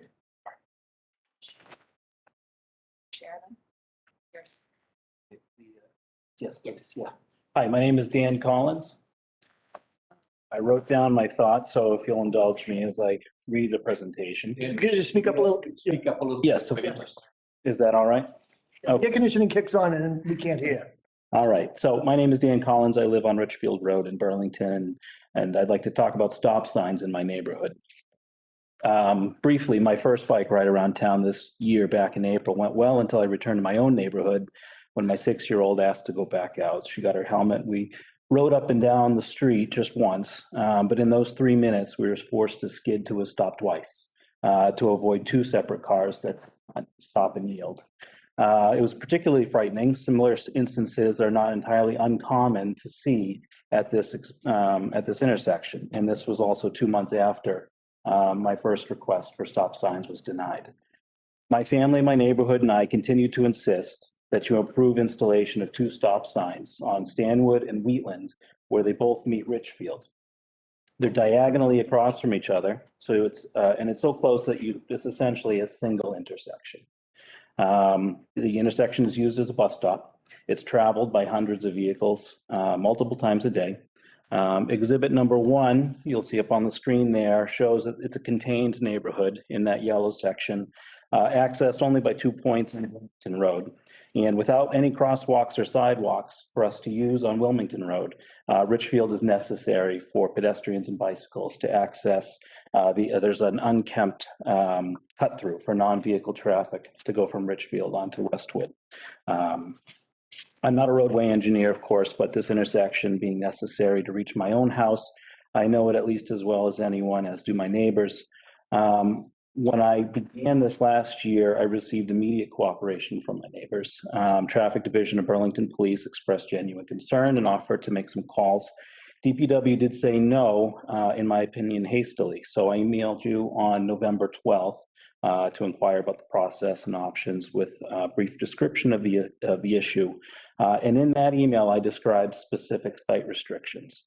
4 months later, my request was denied based in part on a lack of site restrictions, but there was no discussion of site restrictions reflected in the minutes. So I wanted to address that specifically. I don't need a petition here, but I felt compelled to gather a collection of signatures you'll see up there. I wanted to explore what support I might have for stop signs at the intersection before I spoke to you, and no one I spoke with declined to sign it. I'm certain a few more hours would have filled even more pages. Some neighbors expressed they've even made similar safety reports to DPW in recent years. The town administrator wrote to me that my request was denied based on the Manual on Uniform Traffic Control Devices, MUTCD, which are federally funded minimum standards, by the way, which can be exceeded. I do understand the MUTCD's caution of using signs in excess, but I did not find any standard preventing stop signs from being installed in this location. And in fact, I would argue Burlington has not yet met those minimum standards in this instance, which I'm sure you're aware risks an increase of liability. So rather than address each of your reasons for denial one at a time, there's really no need. I can focus on the most important.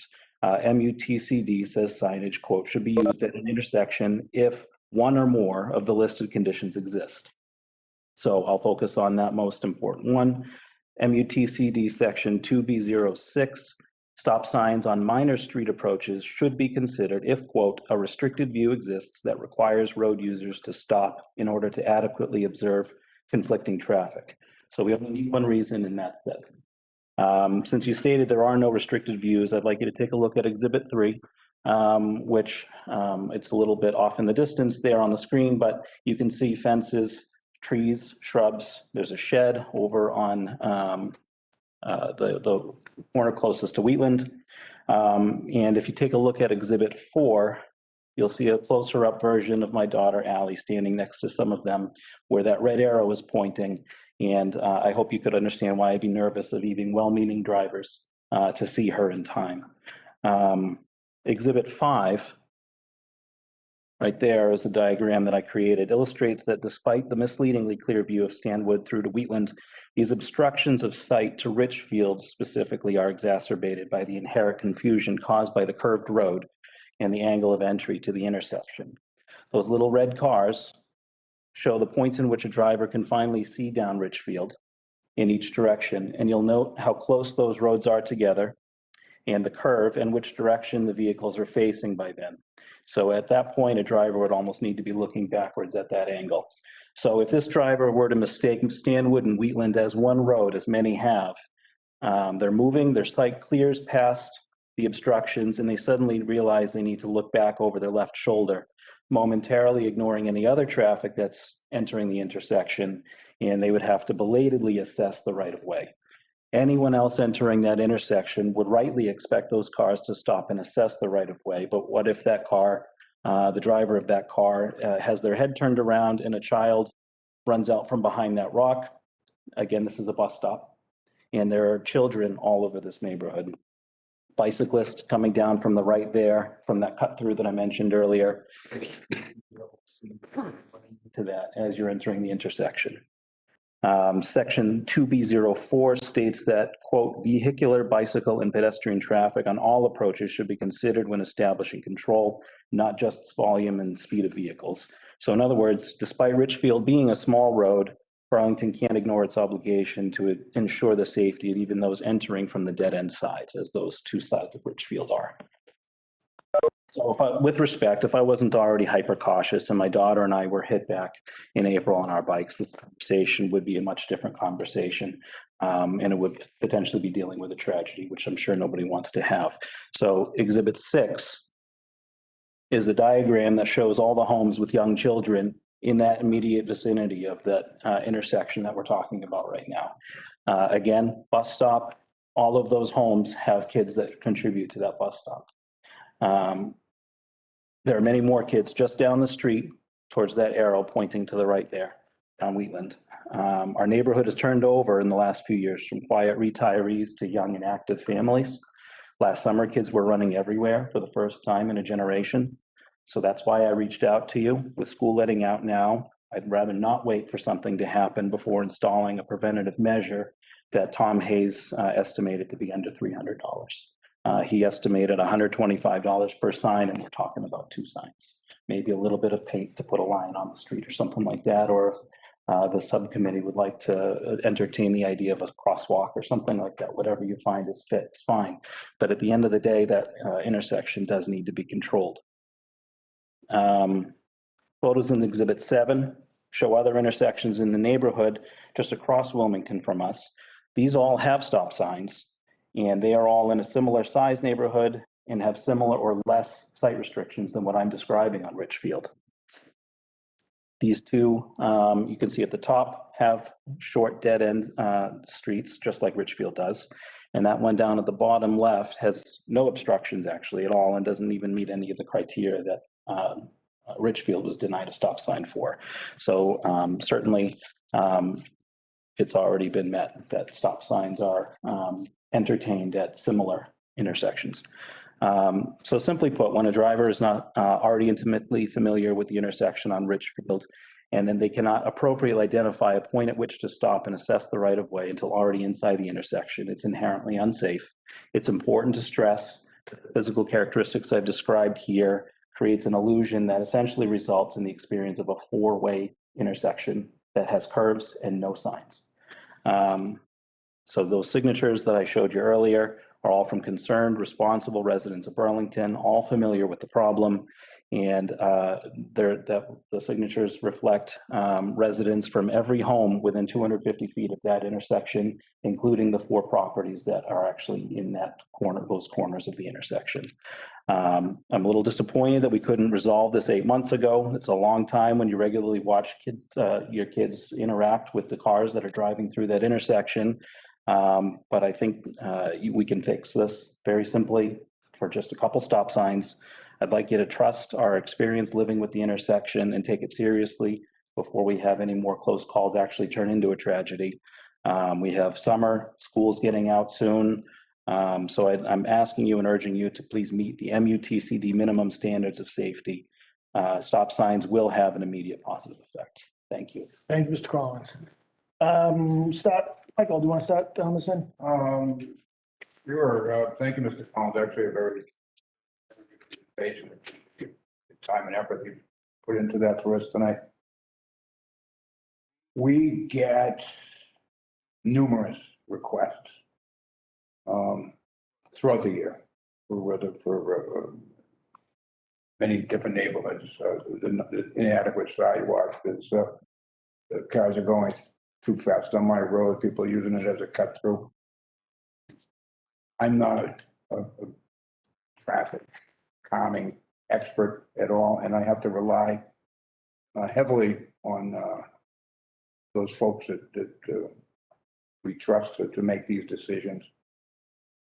I'm not opposed to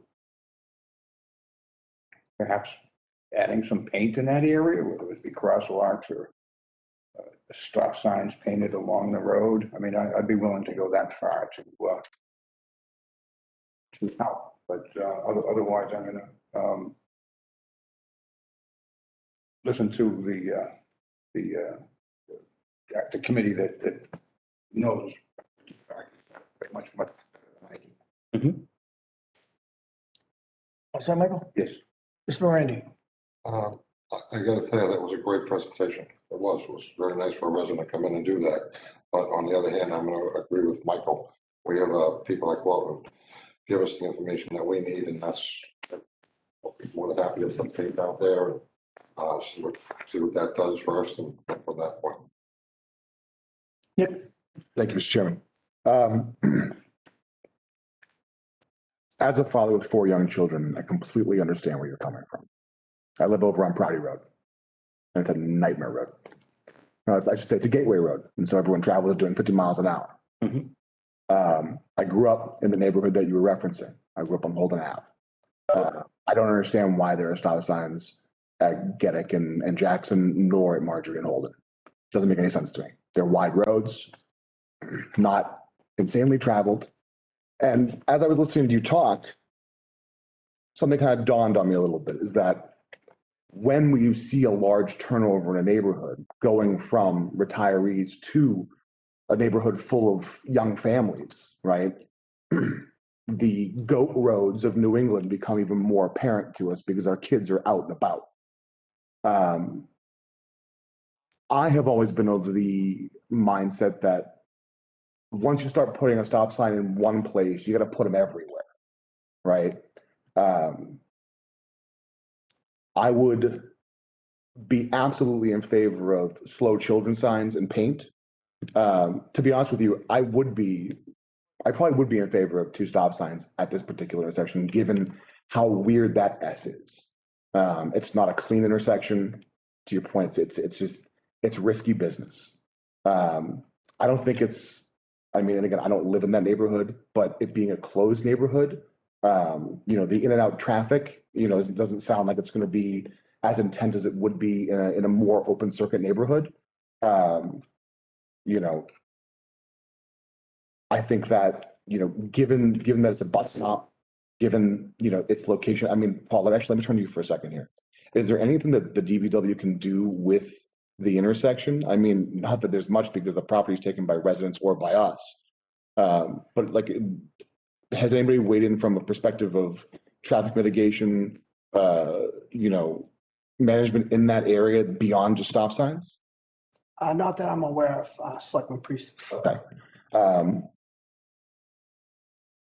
I would be in favor of having us reevaluate that intersection holistically. And Mr. Collins, if you'd be in favor of slow children signs and some paint to start with some police, presence down there, and maybe report back in a couple months to consider the stop signs.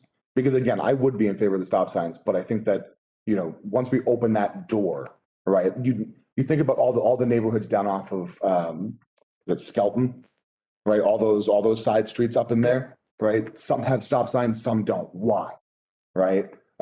There's no precedent other than the board that sits here to approve those signs. You know what I mean? And so it becomes at the whim. Respectfully, if I could just chime in there, I wouldn't have an issue just as a resident of Burlington for 6 years with the town having stop signs anywhere as necessary. I mean, I don't think that's necessarily an argument against putting a stop sign where it's needed. Richfield Road is the through road here. And so at a T intersection, we all know we're supposed to stop. And when they're not stopping and they're causing a safety hazard for the kids and the vehicles and the bicycles in the neighborhood, it seems like a stop sign to ensure that the confused drivers do in fact stop would make for a good idea for a stop sign, just to ensure that the rules of the road are followed and confusion is met with actual control and there is no more confusion. If there is similar confusion elsewhere in Burlington, then certainly they should have stop signs as well. I'm not suggesting that we put stop signs in every intersection. I'm just suggesting that we put stop signs in this one. And if any other concerned residents wanted to talk about engineering judgment in there, they should be welcome to do so as well. Certainly. Thank you, Sharon. Okay, Mr. Hogan? Thank you. Thanks for coming. I've been waiting for you to come to make this presentation a while now. I've been here long enough here in Burlington to see 3 turnovers in population in the neighborhood that I live in, from kids to grown-ups, back to kids. And even with my grandson now. A lot of the neighbors have asked, and I made an inquiry about a stop sign in our area. And I've never used the term, I'm a selectman, I want DPW to do this. I don't do that. They came back with the same arguments that they were making for you. And I didn't have to, I mean, I could have argued more, but I understood it.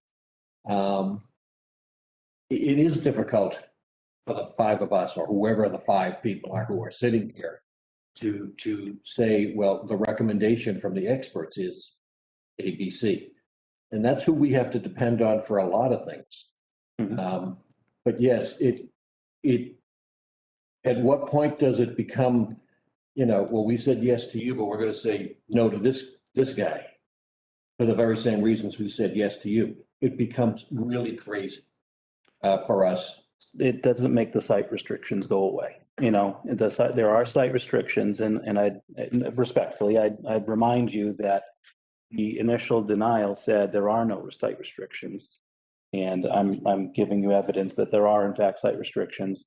And that if another intersection has site restrictions similar to that, then they certainly should have a stop sign as well, because that's what the MUCD minimum standards require. So what we could do is, in this conversation, we probably need to get more people in a room like this at a meeting and talk about this and clarify, because again, like Michael said, we're not experts in traffic calming strategies. We depend on those people who are to give us the best example.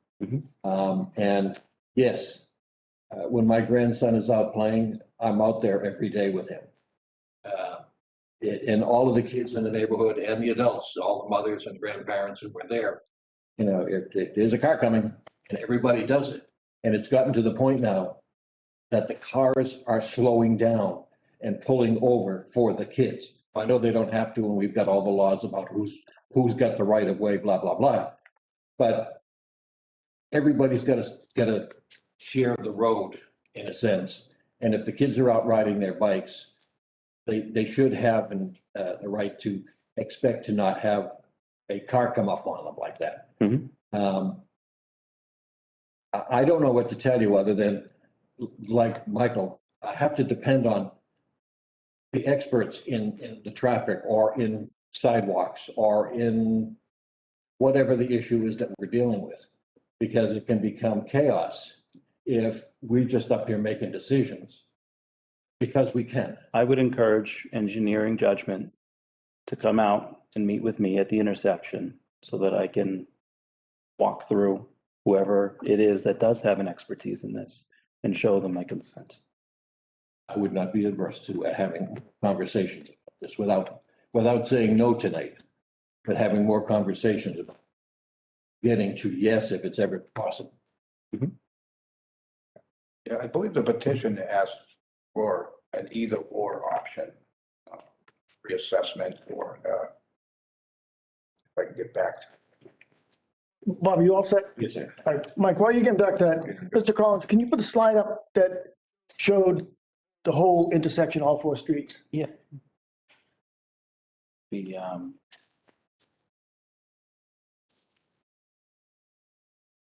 I'm sorry, which one, Jim? Probably number 5. The overview?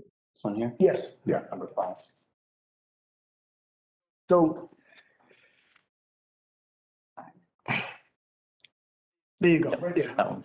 So just for your awareness, I was a police officer here for 32 years. 10 of those years, I was assigned to crash investigation and reconstruction, and I was a court expert in crash investigation.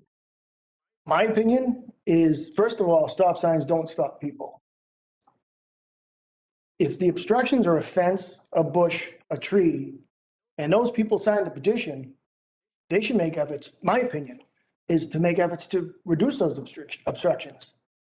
I don't know if it's an issue with snow removal, but I think maybe, like we have proposed for Peach Orchard and Pearl Street, teeing off that intersection, bringing it out so that the cars have to stop. They can't make that wide right turn.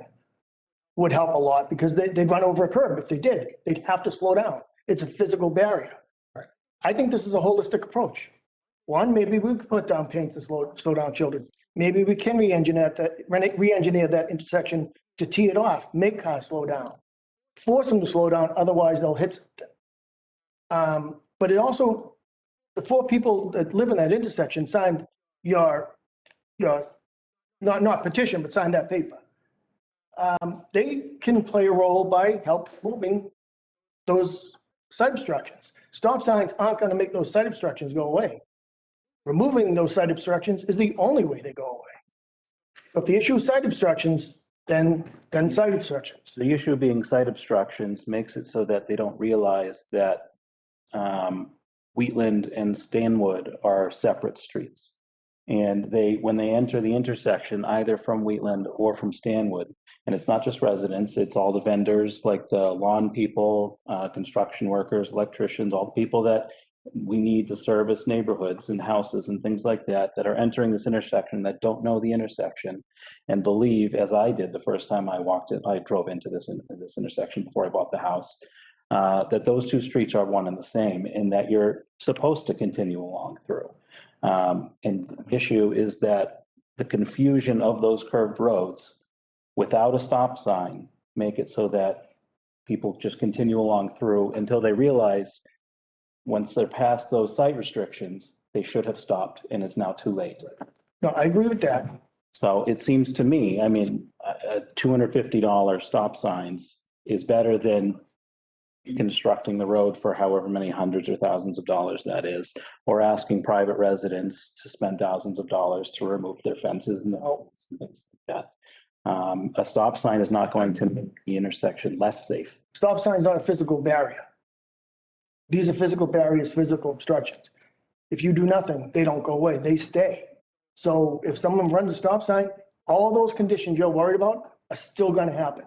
Except the liability is now on the driver and not on the town. I don't know about that. So that's all I'll say.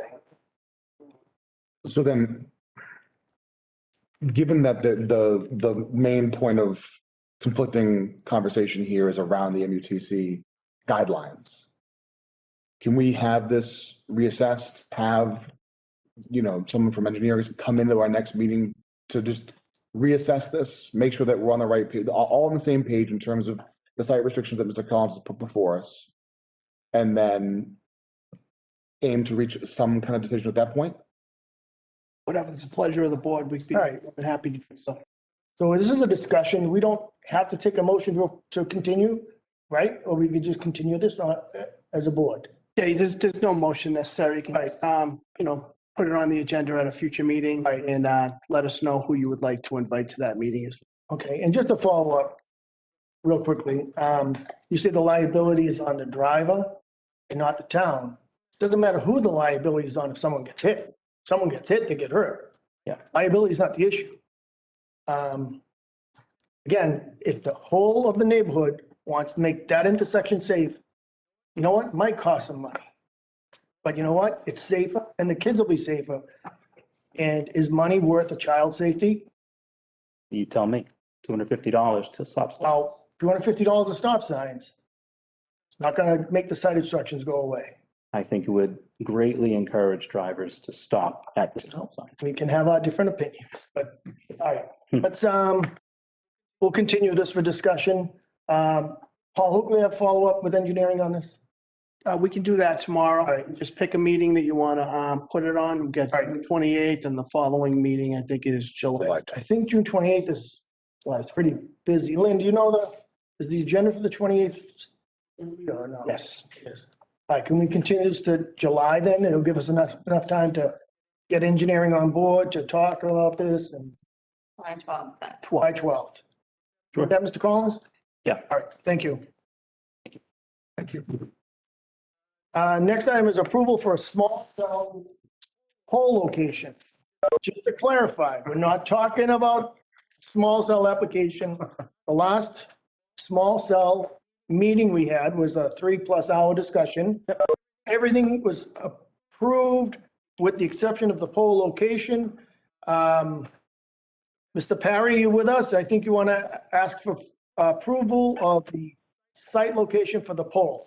Mr. Chairman, Mr. Parry is in the meeting, but what our advice was given from Attorney Brewer was now AT&T Attorney Parry has reached out to us and told us that the location that the board selected works for AT&T. So Attorney Brewer suggested that we just go back with this vote here and just clarify that it was D, location D, that we talked about, just to make. All right, so No, nothing further than that, other than to update the record with an official vote. At the time, you had provided AT&T with a couple of locations to consider, but the original location that the board focused on worked for AT&T. And if Attorney Parry's in the room, he can certainly speak up if he has anything to add. I know he's here. all right, Mr. Parry, let me just interject here. I think so. What we're looking for is a motion to approve the AT&T small cell pole location, letter D. Correct. That's all we need to do. So does anyone want to make that motion? Love to make that. All right. That motion has been made by Selectman Runyon. Is there a second? Second. Second by Mr. Morandi. All in favor of AT&T small cell pole location selection D? All those in favor? Aye. Opposed? Abstained, 500, moving. Location D as in David. Okay, item 166. It's a flagpole policy. Nick, you've done yeoman's work on this. Town council has done a lot of work on this. It's given us a draft. The draft still has blanks and lines in it, so I don't know if we can approve an item with blanks and a policy with blanks and lines. So do we need to finalize this? How do we go about this? So we can get it approved in finality. I mean, we've talked about this for a long time. It needs to get approved or denied, but it has to get, I want to make sure we do it the right way and we don't leave any gaps. Yeah, Mr. Chairman, I think that the board's had a couple, month or so with the policy. So I think what we wanted to do at this meeting was to hear the board members' feedback on the proposed policy so that we could update it and bring it back on September 28th for a formal, June 28th, sorry, June 28th for a final vote, up or down on the policy. Okay. In order to do so, we wanted to get any board members' feedback now so that we could make any changes to get it ready for that. Okay, I think that's a good idea. I'll start with Selectman Priest because he's done a lot of work with this. Thank you, Mr. Chairman. So I think right now, my only issue with the policy My biggest issue is that we don't have a flagpole. And I'd hate to approve a policy with an unnamed flagpole. So I think it's a cart before the horse type thing. I'd like to iron out a flagpole or at least do them in tandem, flagpole and policy. Because I know that prior discussion was that we were going to designate a particular community, not designate a flagpole for this. I think generally speaking, around, council's, comfortability level with our ability to turn down organizations' flags, while it not being an issue, I'm comfortable with, and this policy clearly states that. So just a matter of, I guess, logistics around the actual flagpole itself I'm completely comfortable approving this. The only thing I'll add for the board is I think you guys need to select a location. I think the actual pole itself, once we have a location, we can get to work on that. Okay. Right away. And I do believe that we would be able to, assuming that there's not some sort of backup on the actual poles, in terms of ordering, I think we should be able to get that, process moving, on the 28th if the board were to approve a policy. Anything else, Nick? No, thank you. Bob? And are we going to fill in these locations here, where it asks for a name or a location? Yes, and then again, that's what we wanted to get from you tonight, just so that we could have it ready to go, a full policy with hopefully most of the board's concerns met on the 28th. And after everyone's had their comments, you can go through and we can have quick discussions about what should go in those lines. Absolutely. And then the flag's size also needs to be talked about, I thought we had that in there somewhere. blacked out. I think it was 3x5 or a 4x6, but we'll have to clarify that. Yeah. All right, you all set on for now, Michael? Thank you, Mr. Chairman. I'm really conflicted on this whole flag thing. Policy, location. I can't help but wonder if we aren't inviting potential litigation for this board or some future board. By doing this, we've been a town for over 200 years. We've not had this as a policy during that time. Now, having said that, when I think of events on the common, they're usually centered around the gazebo.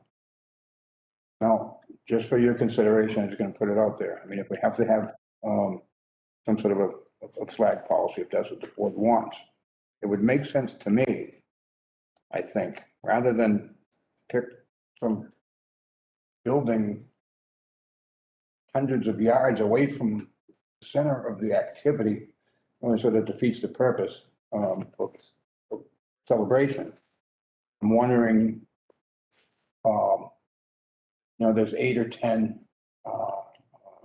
6x6 beams surrounding that gazebo. And if there were brackets installed on either side of the entrance, for example, to the stairs, or one in each of those 8 or 10 brackets, where whatever group is using the gazebo that day could utilize the brackets rather than have an empty flagpole down in front of 33 Center Street or something. Just for your consideration. I'm undecided on, I want to hear some more discussion on this before I make a final decision, though. Okay, Joe? A quick question. Nick, you said something about an unnamed flagpole. We're naming the flagpole? Just a quick. No actual name. Okay. We gotta name the flagpole. What are we doing next? Gotta be honest, I don't particularly care for the idea of the flagpole. I'm not thrilled about it. I think we have enough flags in town.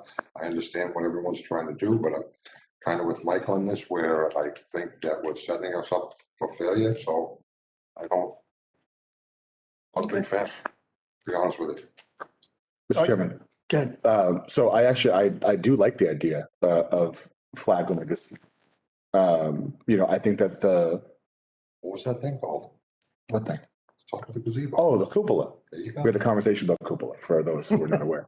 Um, no, so I think, the thing that precipitated this was that we've got Day, we've got, We have a million days. right, we've got tons of stuff, right? And folks want to be able to share that with the community.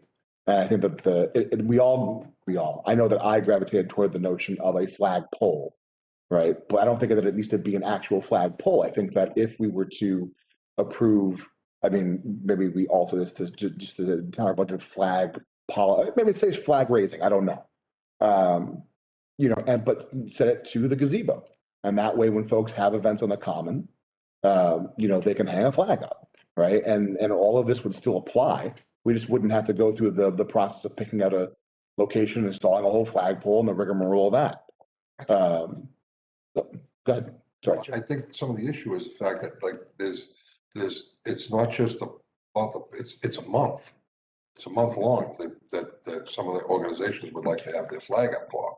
Whatever autism month in the LGBTQ community and what's the other one I'm thinking of on top of my head, awareness month for this one, awareness month for that. And I agree, I'm not against any of it.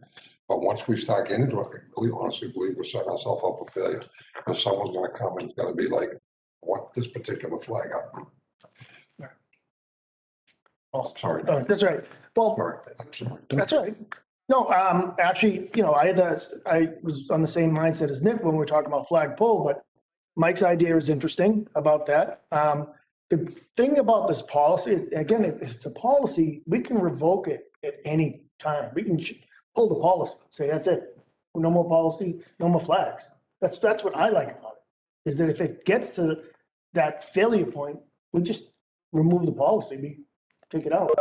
Whatever we do, vote it down, change it. So I'm not too concerned about that. The location was the thing that was bugging me. A lot of people had told me, oh, Woburn puts up different flags. I went down to Woburn. They don't put them on the Woburn Common. It's across the street on a traffic island. They use that pole it's Benny Barati Square is what the sign says, to display flags not related to the United States, I guess you could say, or special interest flags. But that's the whole idea. Let's work this out, and I'd like to get this resolved by the 28th of June, not September. And Michael, that idea just clicked with me. I wasn't even thinking that, and that's why all five of us are here, because we, pop up ideas, and we don't have to agree with each other. That's why there's five of us. Otherwise, there'd be one of us. Well, you want to get it done by this month. Why don't we pilot program? Why don't we try the gazebo for the rest of the year and see how it goes? Come back and revisit it in summer or next. Logistically, my concern is vandalism, theft. That's what I'm worried about, because it would be at reachable level. So I actually, on that line of thinking, and to Joe's point about the varying length of things, now knowing that, Burlington celebrated their first Pride Day yesterday, right? Maybe we relook at the policy to tie the flags to the events. And that way it's only up for the day of the event. And that way we can control it. It's managed in terms of vandalism. And, we can pilot it for the remainder of the year and see how it goes. So in our policy, then we'd have to have it not to exceed 24 hours. Yes, I would imagine so. So I think this policy needs a little work. Well, also, if I could just jump in, I don't think we need to say not to exceed 24 hours, because if we had 2 or 3 days in the middle of the month where nothing was going up, what would be the problem with keeping a flag up? Oh, no, it wouldn't be. I was just thinking off the top of my head for a day.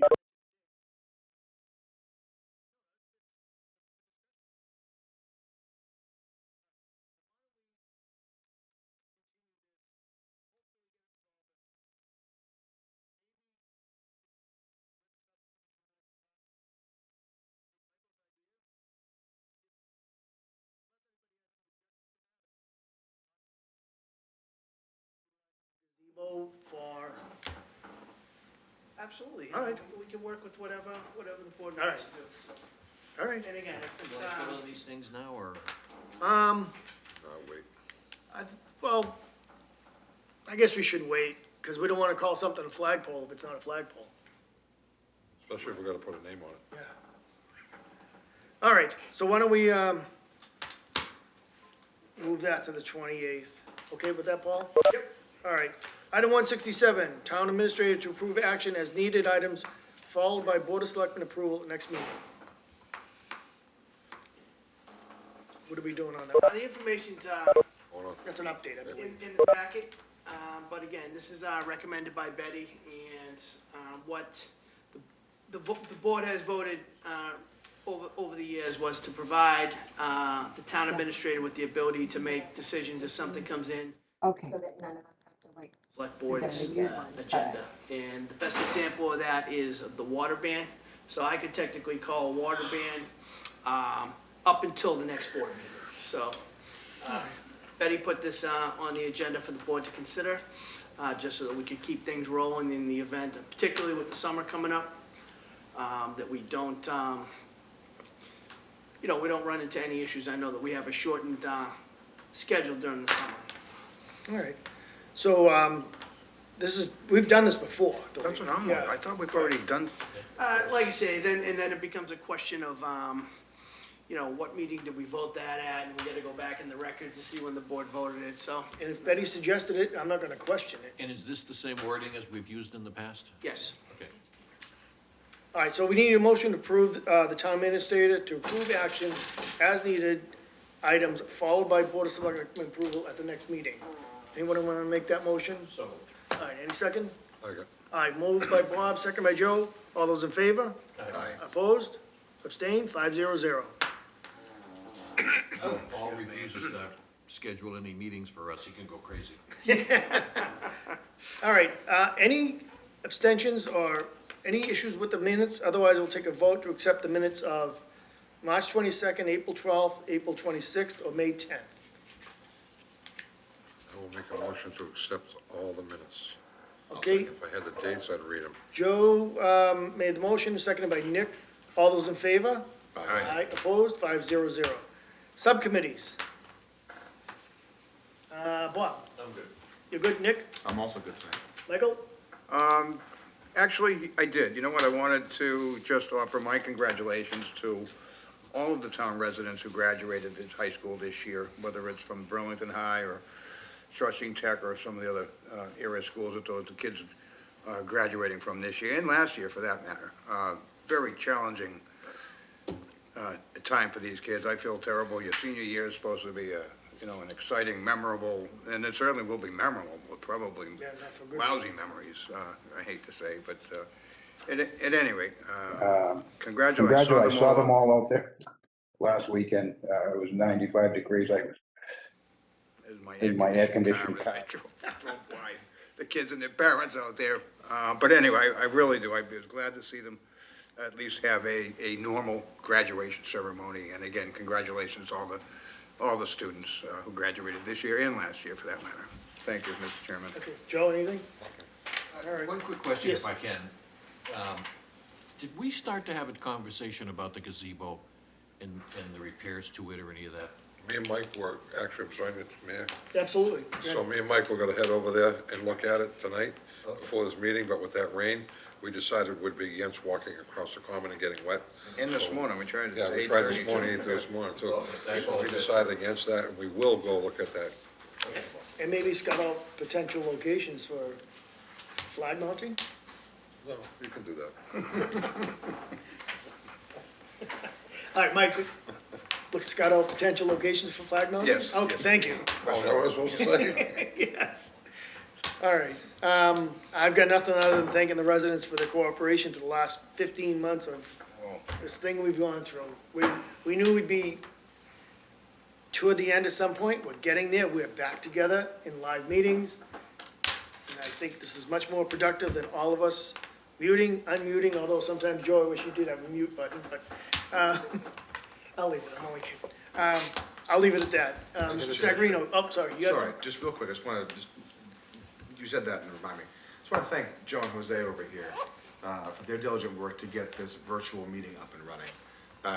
We've got a fancy, webcam that like turns to people who are talking, and we're here so people can actually tune in from home, which I know is a big barrier for folks. And so thank you guys for being as diligent as you have been to get us up and running and back to these meetings. Thank you. Mr. Sagarino, Town Administrator's Report. Just a couple things, Mr. Chairman. As the board got it updated, the first phase of the DPW recreation facility is nearing completion. They hope to have a temporary occupancy certificate for a portion of the building within a week or so, and full occupancy permit by the beginning of July. And you'll be hearing from John Sanchez about a ribbon cutting ceremony for that facility. Second thing I have, and as we noted, we're anxiously awaiting the legislature to vote to extend some of the provisions of the governor's emergency. For example, remote meetings.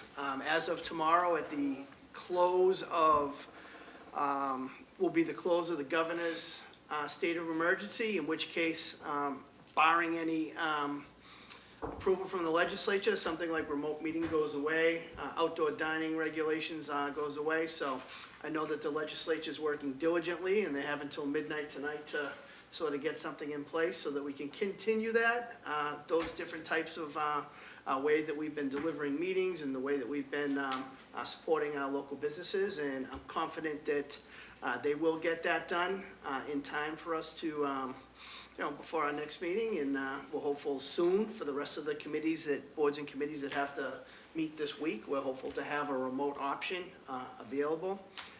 And lastly, as you guys know, the town facilities open the door, no longer by appointment anymore at any of our town hall, library, recreation. The only department that's a little bit behind schedule, given that they had pretty prolonged, slow reopening planned, was the Council on Aging. So just want to thank all the employees for all their work being here during the pandemic, albeit by appointment only. And again, I just want to thank all the residents for all their understanding and support, again, over the past 15 months. Very difficult for all of us, and we certainly couldn't have done it without the residents' understanding as well. So that's all I have, Mr. Thank you, Chairman. Mr. Sagarino. No old business, new business. Citizens' time. Do we have anybody? Yes, sir. Come up here and identify yourself, please.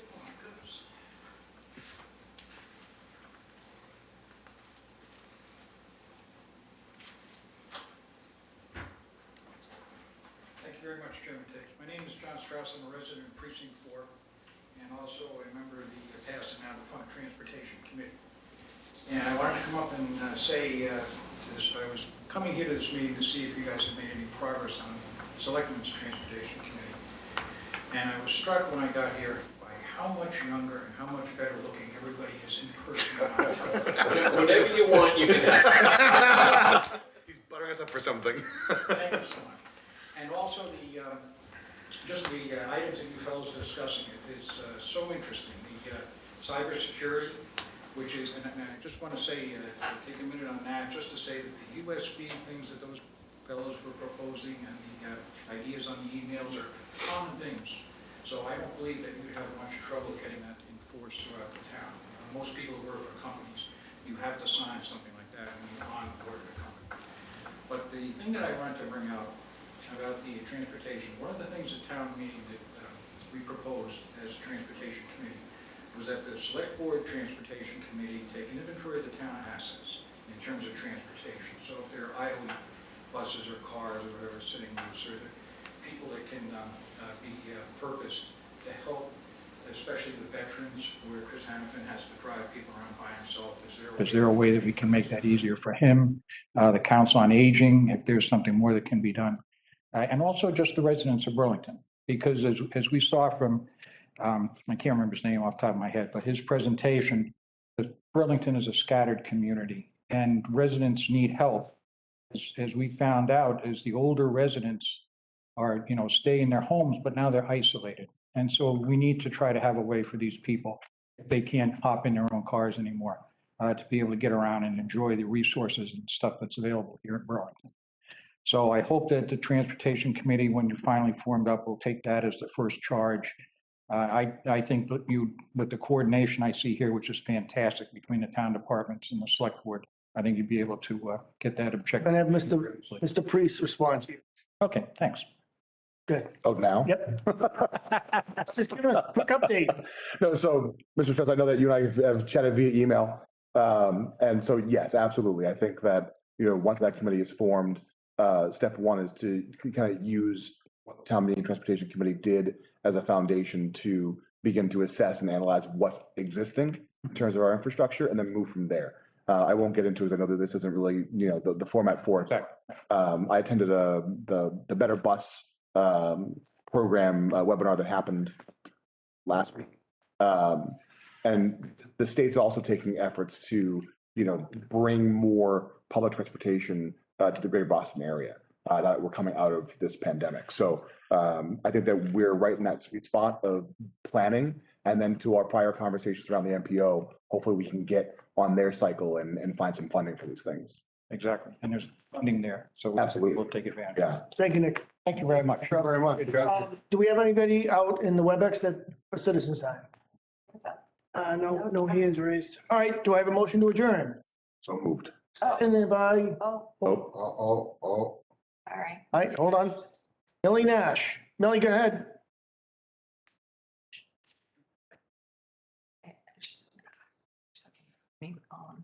I can't. Millie, you have a item for citizens time.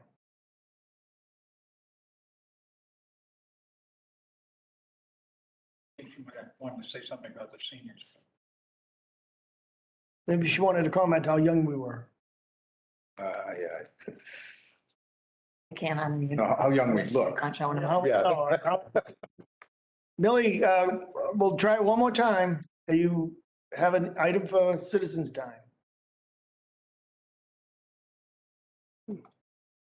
Doesn't look like she has a microphone option. Yeah, like All right. Millie, you need to do *6 to unmute yourself. Star 3, isn't it? No, start for you to raise your hand. Oh, all right. Me? Can you hear me Yes, now? we do. Yes, we do. Go ahead, Millie. Okay. Virtual meetings, I think, are excellent. I wondered if there was any possibility the camera could focus in on the select board people as they talk, because it's very difficult to figure out who's talking unless you have learned everybody's voice. Just a suggestion, because I think it's great that we have more participation with virtual meetings, but that would help. Thank you. Okay, Millie, just to respond, I believe the town cannot do it, but BCAT can. Ah, there you go. Thank you. Okay. Okay, motion to adjourn. Is made and seconded. All those in favor? Aye, opposed, abstaining, 500.